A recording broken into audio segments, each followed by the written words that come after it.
ನಮಸ್ಕಾರ ಎಲ್ಲ ಸ್ಪರ್ಧಾರ್ಥಿಗಳಿಗೆ ಇಂದಿನ ಸೆಷನ್ಗೆ ಸ್ವಾಗತ. ನೆಟ್ ಸೆಟ್ KSET ಒಂದು ಅರ್ಹತಾ ಪರೀಕ್ಷೆ. ತಾವು ಅದನ್ನು ಯಶಸ್ವಿಯಾಗಿ ನಿರ್ವಹಿಸುವ ಮೂಲಕ ತಮ್ಮ ಬದುಕನ್ನು ಕಟ್ಟಿಕೊಳ್ಬೋದು. ಆ ನೆಲೆಯಲ್ಲಿ ನಾವು ಸಾಮಾನ್ಯ ಪತ್ರಿಕೆಯನ್ನು ಚರ್ಚಿಸ್ತಾ ಇದ್ದೇವೆ. ಈಗಾಗಲೇ ನಾನು 2 ಸೆಷನ್ಗಳಲ್ಲಿ ಮೊದಲ ಸೆಷನ್ನಲ್ಲಿ ಪ್ರಾಚೀನ ಭಾರತದಲ್ಲಿ ಶಿಕ್ಷಣ ಮತ್ತು ವಿವಿಧ ಸಂಸ್ಥೆಗಳು ಬೆಳವಣಿಗೆಗಳ ಬಗ್ಗೆ ಚರ್ಚೆಯನ್ನು ಮಾಡಿದ್ದೆ. ಅದನ್ನು ತಾವು ನೋಡಿದ್ದೀರಾ ಅಂದ್ಕೋತೇನೆ. ಎರಡನೇ ಒಂದು ಪಾಠದಲ್ಲಿ ನಾನು ಸ್ವತಂತ್ರ ನಂತರದಲ್ಲಿ ಉನ್ನತ ಶಿಕ್ಷಣದ ಕುರಿತು ನಡೆದಂಥ ಬೆಳವಣಿಗೆಗಳ ಬಗ್ಗೆ ತಮಗೆ ವಿಸ್ತೃತವಾದ ಮಾಹಿತಿಯನ್ನು ಕೊಟ್ಟಿದ್ದೆ ಮತ್ತು ಕೆಲವು ಪ್ರಶ್ನೆಗಳನ್ನು ಕೂಡ ತಮಗೆ ತಿಳಿಸಿದ್ದೆ. ಇಂದು ನಾವು ಮುಂದುವರೆದು ಈ 3ನೇ ಒಂದು ಸೆಷನ್ನಲ್ಲಿ ಉನ್ನತ ಶಿಕ್ಷಣಕ್ಕೆ ಸಂಬಂಧಿಸಿದಂತೆ oriental, conventional and non conventional learning programs in India ಅನ್ನೋದನ್ನು ಚರ್ಚೆ ಮಾಡಲಿಕ್ಕೆ ಹೋಗ್ತಾ ಇದ್ದೇನೆ. ಸೊ ಈ ಸೆಷನ್ನಲ್ಲಿ ನಿಮಗೆ ಒಂದು ಬಹಳ ಮುಖ್ಯವಾದಂತಹ ವಿವಿಧ ಶಿಕ್ಷಣ ಕ್ರಮಗಳನ್ನು ಇಲ್ಲಿ ತೋರಿಸಲಾಗುತ್ತೆ. ಪೌರಾತ್ಯ ಶಿಕ್ಷಣ ಅಂತ ನಾವು ಕರಿತೀವಿ. 2 ಕ್ರಮಗಳನ್ನು ನಾವು ನೋಡ್ತೇವೆ. ಒಂದು ಪಾಶ್ಚಿಮಾತ್ಯ ಶಿಕ್ಷಣ ಮತ್ತು ಒಂದು ಪೌರಾತ್ಯ ಶಿಕ್ಷಣ. ಈ ಪೌರಾತ್ಯ ಶಿಕ್ಷಣ ಅನ್ನೋದನ್ನೇ ನಾವು ಓರಿಯೆಂಟಲ್ ಅಂಥೇಳಿ ಕರಿತೀವಿ, ಓರಿಯೆಂಟಲ್ ಲರ್ನಿಂಗ್ ಅಂತೇಳಿ ಕರಿತೀವಿ. ಇದ್ರ ಬಗ್ಗೆ ಹಲವಾರು ಪ್ರಶ್ನೆಗಳು ಬಂದಿದೆ. ಈ ಓರಿಯೆಂಟಲ್ ಲರ್ನಿಂಗ್ ಅಂದರೆ ಏನು? ಈ ಓರಿಯೆಂಟಲ್ ಲರ್ನಿಂಗನ್ನು ಬೆಳೆಸ್ತಕ್ಕಂಥ ಸಂಸ್ಥೆಗಳು ಯಾವುವು? ಭಾರತದಲ್ಲಿ ಯಾವ್ಯಾವ ಸಂಸ್ಥೆಗಳಲ್ಲಿ ಈ ಒಂದು ಪೌರಾತ್ಯ ಶಿಕ್ಷಣದ ಬಗೆಗಿನ ವಿಕಾಸ ಚರ್ಚೆಗಳು ನಡೆದಿವೆ ಅನ್ನೋದನ್ನು ತಾವು ತಿಳಿಬೇಕಾಗುತ್ತೆ. ಸಾಂಪ್ರದಾಯಿಕ ಕನ್ವೆನ್ಷನಲ್ ಲರ್ನಿಂಗ್ ಅಂದರೆ ಏನು, ಅದರ ಕ್ಯಾರೆಕ್ಟರ್ಸ್ ಏನು ಅನ್ನೋದನ್ನು ಕೂಡ ನಾವು ನೋಡಬೇಕು. So lot of questions are coming on conventional learning. What are the attributes of conventional learning, characteristics of conventional learning, and if you understand the structure of conventional education system, you can answer them. ಆದ್ದರಿಂದ ನಿಮಗೆ ಈ ಪರಿಕಲ್ಪನೆಗಳು ಅರ್ಥ ಆಗಬೇಕಾಗಿದೆ. ಈ oriental learning ಅನ್ನುವ ಪರಿಕಲ್ಪನೆ ಏನು, ಅದು ಯಾವ ವಿಷಯದ ಕುರಿತು ಕೆಲಸವನ್ನು ಮಾಡುತ್ತೆ, ಅದಕ್ಕಿರುವ ಸಂಸ್ಥೆಗಳು ಯಾವುವು, ಇವುಗಳನ್ನು ತಿಳ್ಕೊಳ್ಬೇಕು. ಇವುಗಳ ಮೇಲೆ ಪ್ರಶ್ನೆಗಳು ನಿಮಗೆ ಬರುತ್ತೆ. ಆಮೇಲೆ ಸಾಂಪ್ರದಾಯಿಕ ಶಿಕ್ಷಣ ಮತ್ತು non conventional learning programs in India. ಸಾಂಪ್ರದಾಯಿಕವಲ್ಲದ ಶಿಕ್ಷಣ ಕೂಡ ಇದೆ. ಸಾಂಪ್ರದಾಯಿಕವಲ್ಲದ ಶಿಕ್ಷಣ ಅನ್ನಂದರೆ ಏನು, ಅದರ ಕ್ಯಾರೆಕ್ಟರ್ಸ್ ಏನು ಮತ್ತು ಹೇಗೆ ಅದು ಕೆಲಸ ಮಾಡುತ್ತೆ. How non conventional learning programs works in India, what are the characteristics, attributes and how they work for the growth of country and higher education of country ಅನ್ನೋದು ನೋಡಬೇಕಾಗಿದೆ. ಮುಂದುವರಿತಾ ಇಂದಿನ ಸೆಷನಲ್ಲಿ ನಾವು let us discuss about these 4 aspects today. One is we are going to study on oriental learning, conventional learning, non-conventional learning, and last I am going to discuss few questions and I will discuss few questions with the justifications. ಈ ಒಂದು ರೀತಿಯಲ್ಲಿ ಇವತ್ತು ನಾವು ಅಭ್ಯಾಸಕ್ಕೆ ತೊಡಗಬೇಕಾಗಿದೆ. ಪ್ರತಿಯೊಂದನ್ನು ಕೂಡ ಆಳವಾಗಿ ಮತ್ತು ವಿಶ್ಲೇಷಾತ್ಮಕವಾಗಿ ನಾವು ನೋಡಬೇಕಾಗಿದೆ. ಸೊ ಓರಿಯೆಂಟಲ್ ಲರ್ನಿಂಗ್ ಬಗ್ಗೆ, ಪೌರಾತ್ಯ ಕಲಿಕೆ ಅಂತ ಹೇಳಿ ನಾವು ಕರಿತೀವಿ. So culture has 2 categories, western culture and eastern culture. ಸಂಸ್ಕೃತಿಯಲ್ಲಿನೇ 2 ಉಪಕ್ರಮಗಳನ್ನು ನಾವು ನೋಡ್ತೇವೆ. ಒಂದು ಪಾಶ್ಚಾತ್ಯ ಸಂಸ್ಕೃತಿ, ಮತ್ತೊಂದು ಈ ಪೌರಾತ್ಯ ಸಂಸ್ಕೃತಿ. ಪಾಶ್ಚಾತ್ಯ ಸಂಸ್ಕೃತಿ ಮತ್ತು ಪೌರಾತ್ಯ ಸಂಸ್ಕೃತಿಗಳು ವಿಭಿನ್ನವಾದ ದೃಷ್ಟಿಕೋನಗಳನ್ನು ಹೊಂದಿವೆ. ಅವುಗಳ ಚಿಂತನೆಯಲ್ಲಿ ವ್ಯತ್ಯಾಸ ಇದೆ, ಶಿಕ್ಷಣ ಕ್ರಮದಲ್ಲಿ ವ್ಯತ್ಯಾಸ ಇದೆ ಮತ್ತು ಜೀವನ ಕ್ರಮವನ್ನು ನೋಡುವ ರೀತಿಯಲ್ಲಿಯೇ ವ್ಯತ್ಯಾಸ ಇದೆ. ನಮಗೆಲ್ಲ ಇದು ಸ್ಪಷ್ಟ ಆಗುತ್ತೆ. ಪಾಶ್ಚಾತ್ಯ ಜೀವನ ಶೈಲಿ ಮತ್ತು ಈ ಪೂರ್ವದ ಜೀವನ ಶೈಲಿ, ಅದನ್ನು ನಾವು ಪೌರಾತ್ಯ ಅಂತ ಕರಿತೀವಿ. ಪೂರ್ವದ ಜೀವನ ಶೈಲಿಯನ್ನು ಪೌರಾತ್ಯ ಅಂತ ಕರಿತೀವಿ. ಪಾಶ್ಚಿಮಾತ್ಯ ಅನ್ನೋದನ್ನು ವೆಸ್ಟರ್ನ್ ಅಂತ ಕರಿತೀವಿ. ಇವು 2ರ ನಡುವೆ ಒಂದು ಅಪಾರವಾದ ವ್ಯತ್ಯಾಸ ಇರುವುದನ್ನು ಕಾಣ್ತೇವೆ. ನಮ್ಮ ಭಾರತೀಯ ಮೂಲದ್ದು ಪೌರಾತ್ಯ. ಅದು ನಮ್ಮ ಸಂಪ್ರದಾಯ, ನಮ್ಮ ಸಂಸ್ಕೃತಿಯ ಆಯಾಮಗಳು, ಬದುಕು, ಶಿಕ್ಷಣ ಕ್ರಮ, ಚರಿತ್ರೆ, ತಿಳುವಳಿಕೆಯ ಕ್ರಮ, ಗುರು ಶಿಷ್ಯರ ಸಂಬಂಧ, ಪಠ್ಯಗಳು, ಪರೀಕ್ಷೆಗಳು, ಬದುಕಿನ ಎಲ್ಲ ವಿನ್ಯಾಸಗಳು ವಿಭಿನ್ನವಾಗಿಯೇ ರೂಪಿತವಾಗಿವೆ. ಇದಕ್ಕೆ ಒಂದು ಚಾರಿತ್ರಿಕ ಹಿನ್ನೆಲೆ ಕೂಡ ಇದೆ. ಆದರೆ ಆಧುನಿಕವಾಗಿ ಬಂದಂಥ, ಬೇರೆ ಕಡೆಯಿಂದ ನಮ್ಮಲ್ಲಿ ಬಂದಂಥ, ವಿದೇಶದಿಂದ ಬಂದಂಥ ಪಾಶ್ಚಾತ್ಯ ಸಂಸ್ಕೃತಿ ಕೂಡ ಅಷ್ಟೇ ಗಂಭೀರವಾಗಿ ಭಾರತೀಯ ಜೀವನ ಕ್ರಮದ ಮೇಲೆ ಪರಿಣಾಮ ಬೀರಿದೆ. So we are seeing that our education system is Western education system. It is because of Britishers.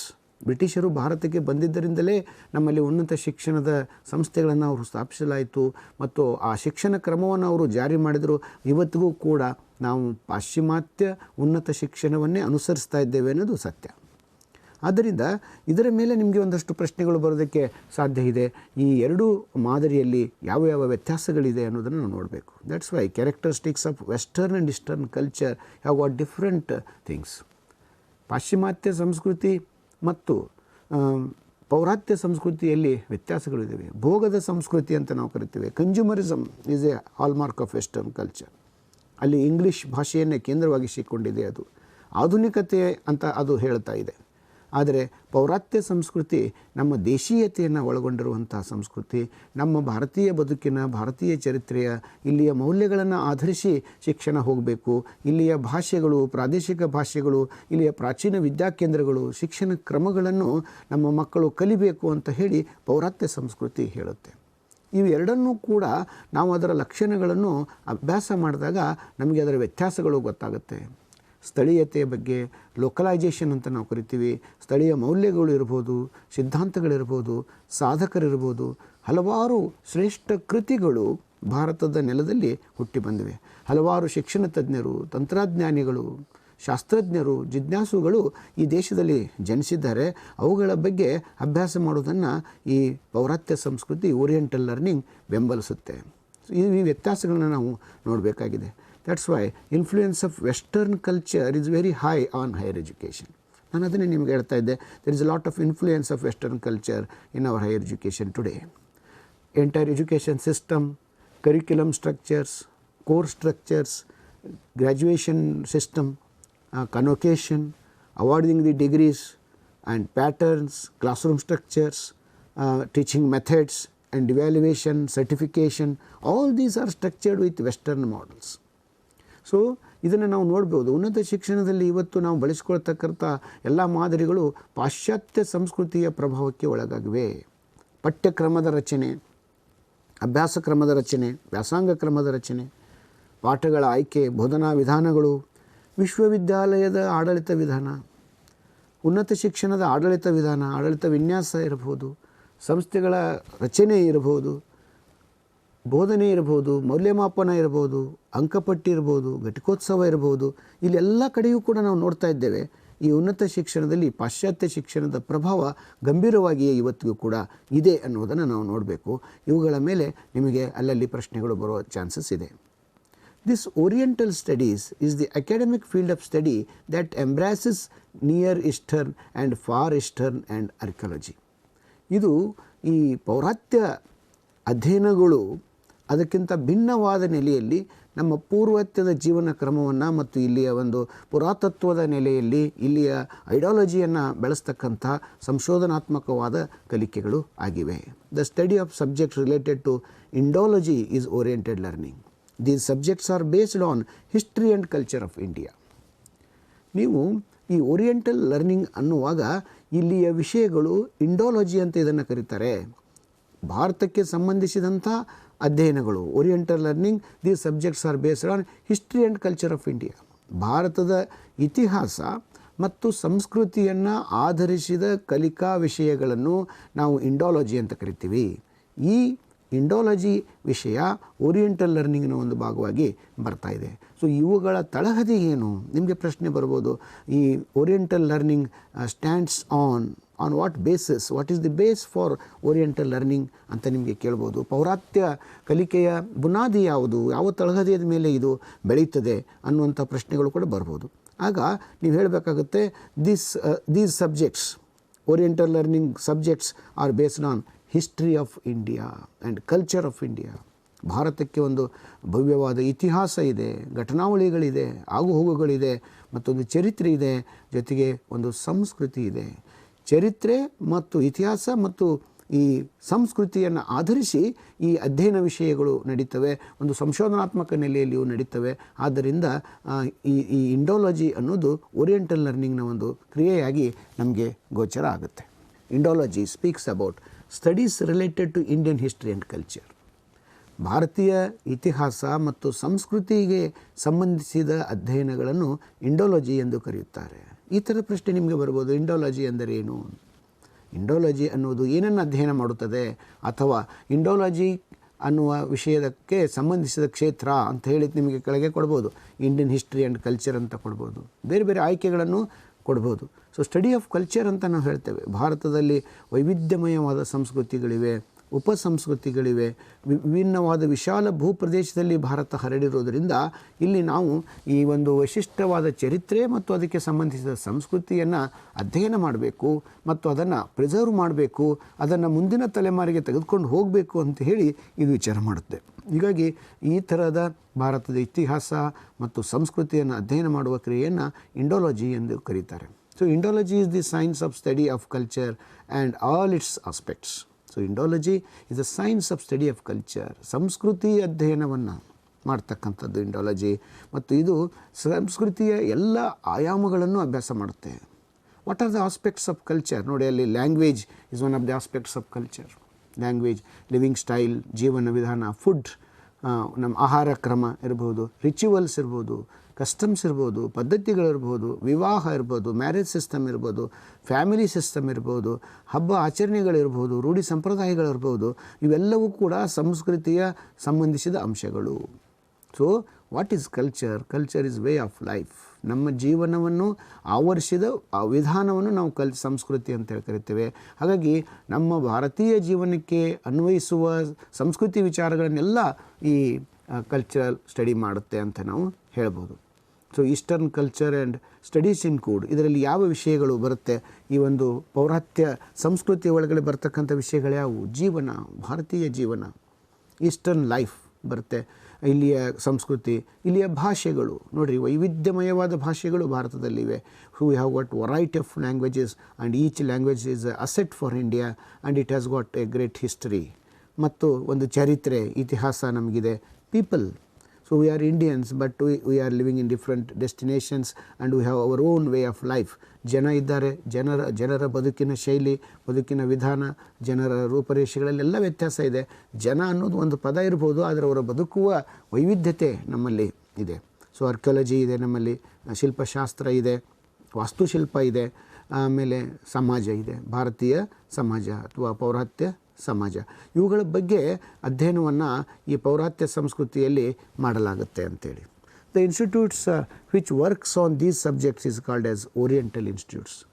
ಈ ಮೇಲೆ ಹೇಳಿದಂತಹ ಪೌರಾತ್ಯ ಸಂಸ್ಕೃತಿಯನ್ನು ಅಧ್ಯಯನ ಮಾಡುವ ಜೀವನ, ಸಂಸ್ಕೃತಿ, ಭಾಷೆಗಳು, ಇತಿಹಾಸ, ಜನಮಾನಸ ಮತ್ತು ವಾಸ್ತುಶಿಲ್ಪ, ಸಮಾಜ ಇವುಗಳನ್ನು ಕೇಂದ್ರೀಕರಿಸಿ ಅಭ್ಯಾಸ ಮಾಡತಕ್ಕಂಥ ಸಂಸ್ಥೆಗಳನ್ನು ಓರಿಯೆಂಟಲ್ ಸಂಸ್ಥೆಗಳು ಎಂದು ಕರೆಯುತ್ತಾರೆ. ನಮಗೆ ಪರೀಕ್ಷೆಯಲ್ಲಿ ಕೇಳ್ಬೋದು, which of the subjects oriental institutions cover ಅಂತೇಳಿ, ಅಥವಾ ಇನ್ಸ್ಟಿಟ್ಯೂಷನ್ಸ್ ಯಾವುದು, ಯಾವ ಸಂಸ್ಥೆಗಳು ಈ ಥರದ ವಿಷಯಗಳನ್ನು ಅಭ್ಯಾಸ ಮಾಡುತ್ತವೆ, ಅಥವಾ ಓರಿಯೆಂಟಲ್ ಸಂಸ್ಥೆಗಳಿಗೆ, ಪೌರಾತ್ಯ ಸಂಸ್ಥೆಗಳ ವ್ಯಾಪ್ತಿಯಲ್ಲಿ ಬರುವ ವಿಷಯಗಳು ಯಾವ ವಿಷಯಗಳನ್ನ ಅದು ಸ್ಟಡಿ ಮಾಡುತ್ತೆ ಅಂಥೇಳಿ ನಿಮಗೆ ಚಾಯ್ಸ್ಗಳನ್ನ ಕೊಡ್ಬೋದು. ಅಲ್ಲಿ ಲ್ಯಾಂಗ್ವೇಜ್, ಹಿಸ್ಟ್ರಿ, ಪೀಪಲ್ ಬಗ್ಗೆ ಸ್ಟಡಿ ಮಾಡುತ್ತಾ, ಸೈನ್ಸ್ ಆ್ಯಂಡ್ ಟೆಕ್ನಾಲಜಿ ಬಗ್ಗೆ ಸ್ಟಡಿ ಮಾಡುತ್ತಾ, ಅಥವಾ ಎನ್ವಿರಾನ್ಮೆಂಟ್ ಬಗ್ಗೆ ಸ್ಟಡಿ ಮಾಡುತ್ತಾ ಅಂಥೇಳಿ ಆಯ್ಕೆಗಳನ್ನು ಕೊಡ್ಬೋದು. ಆದರೆ ನಿಮಗೆ ಈ ಫಂಡಾಮೆಂಟಲ್ಸನ್ನು ನೀವು ತಿಳ್ಕೊಬೇಕು, ಮೂಲಾಂಶಗಳನ್ನು ತಿಳ್ಕೊಳ್ಬೇಕು. ಸ್ಪರ್ಧಾರ್ಥಿಗಳೇ, ಈ ವಿಷಯಗಳು ಬದಲಾಗೋದಿಲ್ಲ. ನೀವು ಆತ್ಮವಿಶ್ವಾಸದಿಂದ ಇವುಗಳನ್ನು ಓದಬೇಕು. ಇವುಗಳನ್ನೆಲ್ಲ ಒಂದು ಕಡೆ ನೋಟ್ ಮಾಡಿ ಇಟ್ಕೊಳ್ಬೇಕು. ಇಂಡಾಲಜಿ ಅಂತಕ್ಕಂಥದ್ದು ದಿನನಿತ್ಯ ಚೇಂಜ್ ಆಗ್ತಕ್ಕಂಥದ್ದಲ್ಲ, ಅದು ಕರೆಂಟ್ ಅಫೇರ್ಸ್ ಅಲ್ಲ, ಇದು ಶಾಸ್ತ್ರ, ಇದು ಫಿಕ್ಸ್ ಆಗಿದೆ.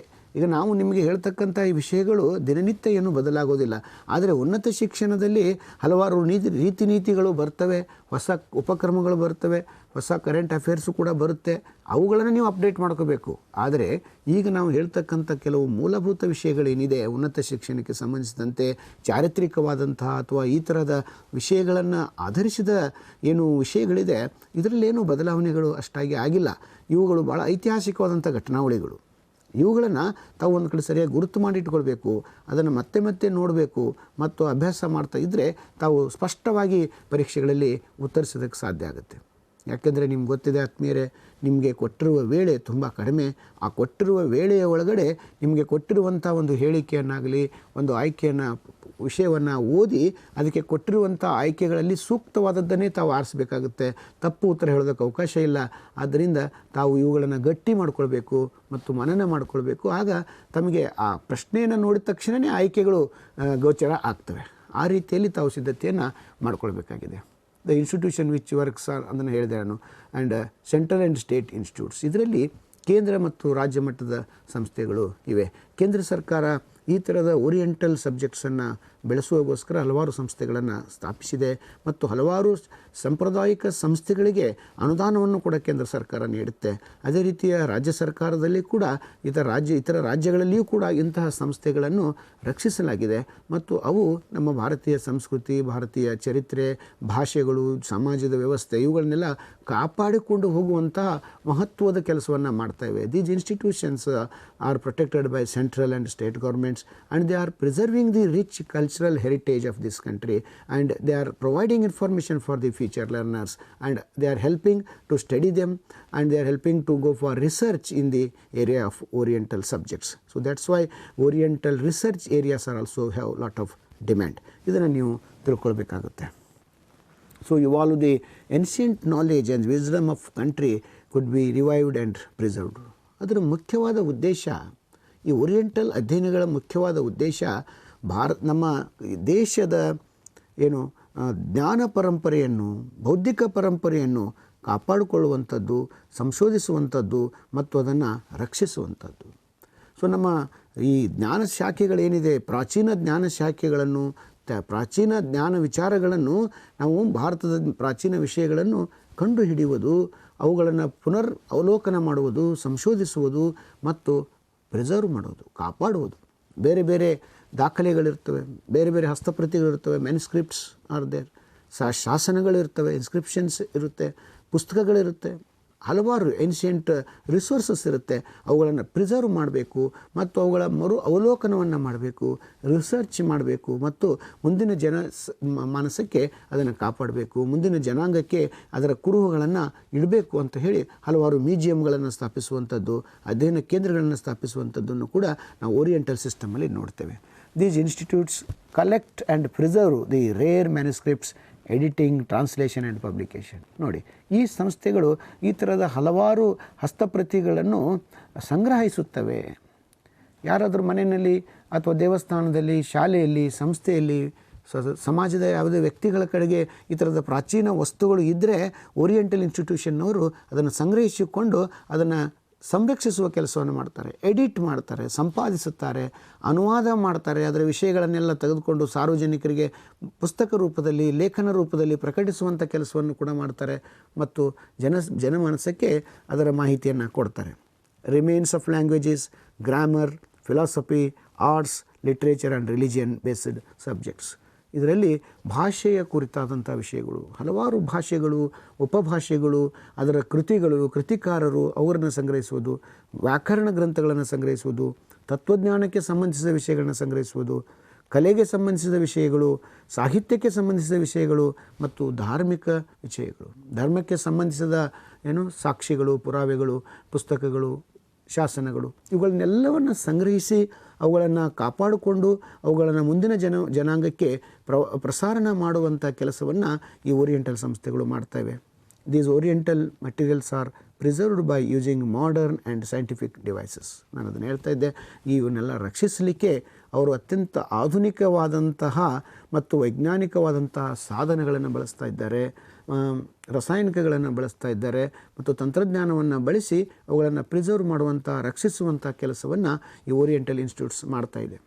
ಬಂಧುಗಳೇ, ಓರಿಯೆಂಟಲ್ ಲರ್ನಿಂಗ್ ಅನ್ನೋದು ನಮ್ಮ ಭಾರತದ ಅಥವಾ ಪೌರಾತ್ಯ ಜೀವನ ಕ್ರಮದ ಸಾಕ್ಷೀಕರಣಕ್ಕಾಗಿ ಇರುವಂಥದ್ದು. ಅದನ್ನು ನಾವು ಕಳ್ಕೊಳ್ಬಾರ್ದು. ಯಾಕೆಂದರೆ ಚರಿತ್ರೆಯನ್ನು ಮರೆತವರು ಚರಿತ್ರೆಯನ್ನು ಸೃಷ್ಟಿಸುವುದಿಲ್ಲ ಅಂತ ಹೇಳಿ ನಮ್ಮ ಭಾರತೀಯ ತತ್ವಜ್ಞಾನಿಗಳು, ಸಮಾಜ ಚಿಂತಕರು ಹೇಳಿದ್ದಾರೆ. ಹಾಗಾಗಿ ಉನ್ನತ ಶಿಕ್ಷಣ ಅಂದ ತಕ್ಷಣವೇ ಕೇವಲ ಆಧುನಿಕವಾದ ಓದು ಅಥವಾ ವಿಷಯದ ಓದು ಅಲ್ಲ, ಈ ಚರಿತ್ರೆಯಲ್ಲಿ ಬರುವಂತಹ, ಈ ಸಂಸ್ಕೃತಿಯಲ್ಲಿ ಬರುವಂಥ ಹಲವಾರು ಪ್ರಮುಖ ಅಂಶಗಳನ್ನು ಸಂಗ್ರಹಿಸಿ ಅದರ ಅಭ್ಯಾಸ, ಸಂಶೋಧನೆ ನಿರಂತರವಾಗಿ ನಡೀಬೇಕು ಅನ್ನೋದು ಉನ್ನತ ಶಿಕ್ಷಣ ಸಂಸ್ಥೆಗಳ ಗುರಿ ಮತ್ತು ಉದ್ದೇಶ ಆಗಿದೆ. ಇದ್ರ ಬಗ್ಗೆ ನಿಮಗೆ ಸಂಸ್ಥೆಗಳ ಬಗ್ಗೆಯೂ ಕೂಡ ಹಲವಾರು ಪರೀಕ್ಷೆಗಳಲ್ಲಿ ಕೇಳಿದ್ದನ್ನು ನಾನು ನೋಡಿದ್ದೇನೆ. So institutes of oriental learning in India, ಭಾರತದಲ್ಲಿ ಈ ಥರದ ಪೌರಾತ್ಯ ಅಧ್ಯಯನ ಮಾಡ್ತಕ್ಕಂಥ, ಪ್ರಿಸರ್ವ್ ಮಾಡ್ತಕ್ಕಂಥ ಸಂಸ್ಥೆಗಳು ಯಾವುವು ಅಂತೇಳಿ. ಸೊ ಈ ಸಂಸ್ಥೆಗಳ ಹೆಸರನ್ನು ಕೊಟ್ಟು ಇದೇನು ಮಾಡುತ್ತೆ, ಇದು ಯಾವುದಕ್ಕೆ ಸಂಬಂಧಿಸಿದ ಸಂಸ್ಥೆ ಅಂತೇಳಿ ಕೇಳ್ಬೋದು. ಅಲ್ಲಿ ಕೊಟ್ಟಿದ್ದಾರೆ: Adyar library and research centre, Asiatic society, Bhandarkar oriental research institute, Ganganath Jha Kendriya Sanskrit Vidyapeetha, Kuppuswami Shastri research institute, Madras Sanskrit college, mythic society ಬೆಂಗಳೂರಿನಲ್ಲಿದೆ, oriental institute, oriental manuscript library, Sanskrit academy, so Sanskrit Sahitya Parishat, oriental research institute, Saraswati Mahila library, ಹೀಗೆ ಹಲವಾರು ಸಂಸ್ಥೆಗಳು ಈ ನೆಲೆಯಲ್ಲಿ ಕೆಲಸವನ್ನು ಮಾಡಿಕೊಂಡು ಇವತ್ತು ಕೂಡ ಒಂದು ಭಾಳ ಇಂಪಾರ್ಟೆಂಟ್ ಆದಂಥ ಪ್ರಮುಖ ಕೇಂದ್ರಗಳಾಗಿ ಅವು ನಮ್ಮಲ್ಲಿ ಕೆಲಸವನ್ನು ಮಾಡ್ತವೆ ಅನ್ನೋದನ್ನು ಗಮನಿಸ್ಬೋದು. Let us go with conventional learning, ಸಾಂಪ್ರದಾಯಿಕ ಕಲಿಕೆ. ಹಿಂದಿನ ಪ್ರಶ್ನೆ ಪತ್ರಿಕೆಗಳನ್ನು ನಾವು ಅವಲೋಕನ ಮಾಡುವಾಗ ಈ ಥರದ ಪ್ರಶ್ನೆಗಳು ಬಂದಿವೆ. ಅಲ್ಲಿ ಕೇಳಿದಂಥ ಹಲವಾರು ಪ್ರಶ್ನೆಗಳ ಆಧರಿಸಿ ಈ ಕಂಟೆಂಟನ್ನು ಇಲ್ಲಿ ನಾವು ರೂಪಿತಗೊಳಿಸಿದ್ದೇವೆ. ಮತ್ತು ಈ ಕಂಟೆಂಟ್ಗಳನ್ನು ತಾವು ಗಮನಿಸಿದಲ್ಲಿ ಖಂಡಿತ ಕನ್ವೆನ್ಷನಲ್ ಲರ್ನಿಂಗ್ ಬಗ್ಗೆ ಏನು ಪ್ರಶ್ನೆ ಕೇಳಿದ್ರು ಕೂಡ ತಾವು ಉತ್ತರಿಸೋಕ್ಕೆ ಸಾಧ್ಯ ಆಗುತ್ತೆ. ಒಂದೊಂದನ್ನು ತಾವು ಗಮನ ಇಟ್ಟು ಕೇಳಿ. ಟ್ರೆಡಿಷ್ನಲ್ ಎಜುಕೇಷನ್, ಸಾಂಪ್ರದಾಯಿಕ ಶಿಕ್ಷಣ, ಕನ್ವೆನ್ಷನಲ್ ಆರ್ ಕಸ್ಟಮರಿ ಎಜುಕೇಷನ್, ಇದು ಮೂರೂ ಒಂದೇ.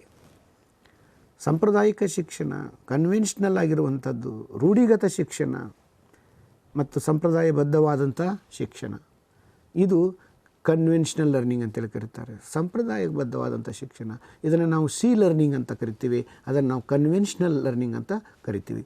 ಸೊ ಇದರಲ್ಲಿ ಏನಿರುತ್ತೆ? Traditional teacher, school or institution, colleges, books, syllabus, exams. ಇದು ಅತ್ಯಂತ ಪ್ರಾಚೀನವಾಗಿ, ಅತ್ಯಂತ ಸರಳವಾಗಿ ನಾವು ನಡೆಸ್ತಕ್ಕಂಥ ಶಿಕ್ಷಣ ಇವತ್ತು ಕೂಡ ನಾವು ನೋಡ್ತಾ ಇದ್ದೀವಿ. ಟ್ರೆಡಿಷ್ನಲ್ ಒಂದು ಇನ್ಸ್ಟಿಟ್ಯೂಷನಲ್ಲಿ ಒಬ್ಬ ಟೀಚರ್, ಶಾಲೆಯಲ್ಲಿ ಒಬ್ಬ ಟೀಚರ್ ಆದರೆ ವಿಶ್ವವಿದ್ಯಾಲಯದಲ್ಲಿ ಅಧ್ಯಾಪಕರು ಕೆಲಸವನ್ನು ಮಾಡ್ತಾರೆ. ಉನ್ನತ ಶಿಕ್ಷಣದಲ್ಲಿ ಅಧ್ಯಾಪಕರು, ಶಾಲೆ ಅಂತ ನಾವು ಕರೆದ್ರೆ ಒಂದು ಸಂಸ್ಥೆ, ಕಾಲೇಜು, ವಿಶ್ವವಿದ್ಯಾಲಯ ಒಂದು ಸಂಸ್ಥೆ. ಅಲ್ಲಿ ಬುಕ್ಸು, ಪುಸ್ತಕಗಳೇ ಶಿಕ್ಷಣದ ಮೂಲಾಧಾರ ಆಗಿರ್ತಕ್ಕಂಥದ್ದು. ಒಂದು ಪಠ್ಯಕ್ರಮ, ಒಂದು ಪಾಠ ವಿನ್ಯಾಸ ಅಲ್ಲಿರುತ್ತೆ. ಮತ್ತು ಪರೀಕ್ಷಾ ಪದ್ಧತಿ, ಸಾಂಪ್ರದಾಯಿಕ ಪರೀಕ್ಷಾ ಪದ್ಧತಿ, ಈ ರೀತಿಯಾದಂತಹ ಒಂದು ಸಾಂಪ್ರದಾಯಿಕ ಶಿಕ್ಷಣ ಸಂಸ್ಥೆ, ಪುಸ್ತಕಗಳು, ಪಠ್ಯಕ್ರಮ ಮತ್ತು ಪರೀಕ್ಷೆಗಳು ನಡೆಯುವಂಥ ಒಂದು ಚೌಕಟ್ಟಿನ ಒಳಗಡೆ ಏಕರೂಪತೆಯಲ್ಲಿ ನಡೆಯುವಂಥ ಒಂದು ಶಿಕ್ಷಣ ಕ್ರಮವನ್ನು ನಾವು ಕನ್ವೆನ್ಷನಲ್ ಲರ್ನಿಂಗ್ ಅಂತ ಹೇಳಿ ಕರಿತೀವಿ. ಇದು ಏಕರೀತಿಯಿಂದ ನಡ್ಕೊಂಡು ಬರುತ್ತೆ, ಹಲವಾರು ವರ್ಷಗಳಿಂದ ನಡೀತಾ ಬರ್ತಾ ಇದೆ ಮತ್ತು ಅದೇ ಕ್ಯಾರೆಕ್ಟರ್ಸನ್ನು, ಅದೇ ಲಕ್ಷಣಗಳನ್ನ ಇಟ್ಟುಕೊಂಡು ಇದು ಮುಂದುವರಿಯುತ್ತೆ. ಹಾಗಾಗಿ these are the characteristics of conventional learning. Face to face, ಮುಖಾಮುಖಿ. ಏನು ಫೇಸ್ ಟು ಫೇಸ್ ಅಂದರೆ ನೇರವಾದ ಕಲಿಕೆ ಅಂತ. ಅಧ್ಯಾಪಕರು ಕಲಿಸ್ತಾರೆ, ಮಕ್ಕಳು ಮುಂದೆ ತರಗತಿಯಲ್ಲಿ ಕೂತ್ಕೊಂಡು ಕಲಿಯುವಂಥ ಕ್ರಮವನ್ನು ಫೇಸ್ ಟು ಫೇಸ್ ಅಂತ ಕರಿತೀವಿ. ಕ್ಲಾಸ್ ರೂಮ್ ಬೇಸ್ಡ್, ತರಗತಿ ಆಧಾರಿತವಾದಂಥದ್ದು. ಒಂದು ಕ್ಲಾಸ್ ರೂಮ್ ಇರುತ್ತೆ, ಒಂದು ತರಗತಿ ಇರುತ್ತೆ. ಆ ತರಗತಿಯ ಒಳಗಡೆ ಅಧ್ಯಾಪಕರು ಕಲಿಸ್ತಾರೆ, ಮಕ್ಕಳು ಅಲ್ಲಿ ಕೂತ್ಕೊಂಡು ಕಲಿತಾರೆ. ಅದು ಶಾಲೆ, ಕಾಲೇಜು, ವಿಶ್ವವಿದ್ಯಾಲಯ ಯಾವುದೇ ಆಗಿರ್ಬೋದು. ಒಂದು ವಾತಾವರಣ ಭಿನ್ನ ಆಗಿರ್ಬೋದು, ಆದರೆ ಈ ಚೌಕಟ್ಟು ಭಿನ್ನ ಆಗಿರೋದಿಲ್ಲ. Oral and written patterns are there. ಅಲ್ಲಿ ಮೌಖಿಕವಾದಂಥ ಮತ್ತು ಲಿಖಿತವಾದಂಥ ಪದ್ಧತಿಗಳಿರುತ್ತೆ. ಅವರು ಉಪನ್ಯಾಸವನ್ನು ಕೊಡ್ಬೋದು, ಪಾಠವನ್ನು ಹೇಳ್ಬೋದು, ಕತೆ ಹೇಳ್ಬೋದು, ಮತ್ತು ಬರೆಸ್ಬೋದು, ಪರೀಕ್ಷೆಗಳನ್ನು ಮಾಡಿಸ್ಬೋದು. ಸೊ ಇಲ್ಲಿ the attribute of conventional learning is teacher student interaction is possible. ನೇರವಾಗಿ ಶಿಕ್ಷಕ ಮತ್ತು ವಿದ್ಯಾರ್ಥಿಗಳ ಅನುಸಂಧಾನ ನಡೆಯುತ್ತೆ, ಚರ್ಚೆ ನಡೆಯುತ್ತೆ, ಅವರಿಬ್ಬರ ನಡುವೆ ಸಂವಾದ ನಡೆಯೋದಕ್ಕೆ ಸಾಧ್ಯ ಇದೆ. ಸೊ ಈ ಥರದ ಕ್ಯಾರೆಕ್ಟರ್ಸನ್ನು ನಿಮಗೆ ಕೇಳ್ಬೋದು. Face to face or classroom based teaching comes under which kind of education? ಅವ್ರು ಯಾವ ಪ್ಯಾಟರ್ನಲ್ಲಿ ಬರುತ್ತದು? ಮುಖಾಮುಖಿಯಾದ ಶಿಕ್ಷಣ, ತರಗತಿ ಆಧಾರಿತ ಶಿಕ್ಷಣ, ಓರಲ್ ಆ್ಯಂಡ್ ರಿಟರ್ನ್ ಪ್ಯಾಟರ್ನ್ಸ್, ಮೌಖಿಕ ಮತ್ತು ಲಿಖಿತವಾದ ಉಪಕ್ರಮಗಳು ಯಾವ ಶಿಕ್ಷಣ ಕ್ರಮದಲ್ಲಿ ಬರುತ್ತೆ ಅಂತ ನಿಮಗೆ ಕೇಳ್ಬೋದು. ಅಥವಾ ಲರ್ನಿಂಗ್ ಅಂದರೆ ಏನು ಅಂತ ಕೇಳ್ಬೋದು. Teacher student interaction is possible in which kind of learning systems ಅಂತ ಕೇಳ್ಬೋದು. ಸಾಂಪ್ರದಾಯಿಕವಾದ ಈ ತರಗತಿ ಆಧಾರಿತ ವಿಧಾನದಲ್ಲಿ ಶಿಕ್ಷಕ ಮತ್ತು ವಿದ್ಯಾರ್ಥಿಗಳ ಅನುಸಂಧಾನ ನೇರವಾಗಿ ಆಗುವುದನ್ನು ನಾವು ಕಾಣ್ತೇವೆ. ಸೊ ಈ ಒಂದು ಕ್ಯಾರೆಕ್ಟರ್ಸನ್ನು ತಾವು ನೋಡಬೇಕು. So most part of our country we are using this system. ಭಾರತದಾದ್ಯಂತ ಬಹಳಷ್ಟು ಶತಮಾನಗಳಿಂದ ನಾವು ಈ ಸಾಂಪ್ರದಾಯಿಕ ಶಿಕ್ಷಣ ಕ್ರಮವನ್ನು ಬಳಸ್ತಾ ಇದ್ದೇವೆ. ಇದೊಂದು ಭಾರತೀಯತೆಯ ಆಧಾರದ ಅಥವಾ ಭಾರತ ಸಂಸ್ಕೃತಿಯ ಒಂದು ಭಾಗವಾಗಿಯೇ ಈ ಶಿಕ್ಷಣ ಕ್ರಮಗಳು ನಮ್ಮಲ್ಲಿ ರೂಪಿತ ಆಗಿವೆ. ಭಾರತದ ಎಲ್ಲ ಭಾಗಗಳಲ್ಲಿ, ನಾವು ನಮ್ಮ ದೇಶದ ಎಲ್ಲ ಭಾಗಗಳಲ್ಲಿ ಕೂಡ ಈ ವ್ಯವಸ್ಥೆಯನ್ನು ಇವತ್ತಿಗೂ ಕೂಡ ಕಾಣ್ತಾ ಇದ್ದೇವೆ. ಅದಕ್ಕಾಗಿ ಇದನ್ನು chalks and black boards as A main devices of teaching learning. ಈ ಒಂದು ಅಟ್ರಿಬ್ಯೂಟನ್ನು ತಾವು ನೆನಪಿನಲ್ಲಿ ಇಟ್ಕೊಳ್ಬೇಕು. ಈ ಬಳಪ ಮತ್ತು ಬೋರ್ಡನ್ನು ಬಳಸ್ಕೊಳ್ತಕ್ಕಂಥದ್ದು, chalk and black board are symbol of conventional learning system. ನಮ್ಮ ಸಾಂಪ್ರದಾಯಿಕ ಶಿಕ್ಷಣ ಪದ್ಧತಿಗೆ ಸಂಕೇತಗಳಾಗಿ ಇದನ್ನು ತೆಗೆದುಕೊಳ್ಬೋದು ನೀವು. ಚಾಕ್ಸ್ ಆ್ಯಂಡ್ ಬ್ಲ್ಯಾಕ್ ಬೋರ್ಡ್ಸ್ ಅಂತ ಬೋಧನೆ ಮತ್ತು ಕಲಿಕೆಯ ಭಾಗವಾಗಿರ್ತವೆ ಇವು. ಅಧ್ಯಾಪಕ ತರಗತಿಗೆ ಹೋಗ್ಬೇಕಂದ್ರೆ ನೀವು ಚಾಕ್ ಪೀಸನ್ನು ತೆಗೆದುಕೊಂಡು ಹೋಗಬೇಕು, ಬ್ಲ್ಯಾಕ್ ಬೋರ್ಡಲ್ಲಿ ಬರಿಬೇಕು. ಅದರಲ್ಲಿ ಮುಂದೆ ಸುಧಾರಣೆ ಏನಾಗಿದೆ, ಆಧುನಿಕ ಶಿಕ್ಷಣ ಕ್ರಮ ಏನು ಬಂದಿದೆ ಅಂತ ಮುಂದಿನ ಸ್ಲೈಡ್ಸಲ್ಲಿ ನೀವು ನೋಡ್ತೀರಾ. ಇದರ ಒಂದು ಬೋಧನೆ ಮತ್ತು ಕಲಿಕೆ ಚಾಕ್ ಆ್ಯಂಡ್ ಬ್ಲ್ಯಾಕ್ ಬೋರ್ಡ್ ಆಧಾರದ ಮೇಲೆ ನಡೀತದೆ ಅನ್ನೋದು ಕೂಡ ಇದರ ಒಂದು ಸಾಂಕೇತಿಕವಾಗಿ ಇದನ್ನು ನೀವು ಗಮನಿಸಬೇಕು.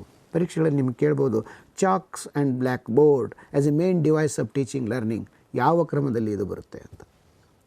ಈ ಥರದ ಪ್ರಶ್ನೆಗಳು ನಿಮಗೆ ಅದರ ಮೂಲ ಕ್ಯಾರೆಕ್ಟರ್ಸನ್ನು ನೀವು ಅರ್ಥ ಮಾಡ್ಕೊಂಡ್ರಿ ಅಂದರೆ, ತಿಳ್ಕೊಂಡ್ರಿ ಅಂದರೆ ನಿಮಗೆ ಕೇಳಿದ ಪ್ರಶ್ನೆ ಯಾವುದಕ್ಕೆ ಸಂಬಂಧಿಸಿದೆ ಅನ್ನೋದು ನಿಮಗೆ ಸ್ಪಷ್ಟ ಆಗುತ್ತೆ. ಅದನ್ನು ನೀವು ಗಮನಿಸ್ಬೋದು.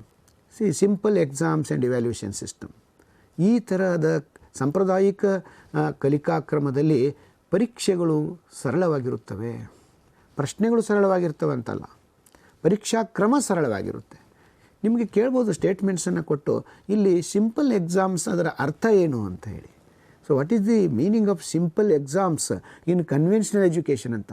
ಈ ಥರದ ನೆಟ್ ಸೆಟ್ಗಳಲ್ಲಿ ಅವರು ನಿಮಗೆ ಈ ತಿಳುವಳಿಕೆಯನ್ನೇ ಪ್ರಶ್ನೆ ಮಾಡ್ತಾರೆ.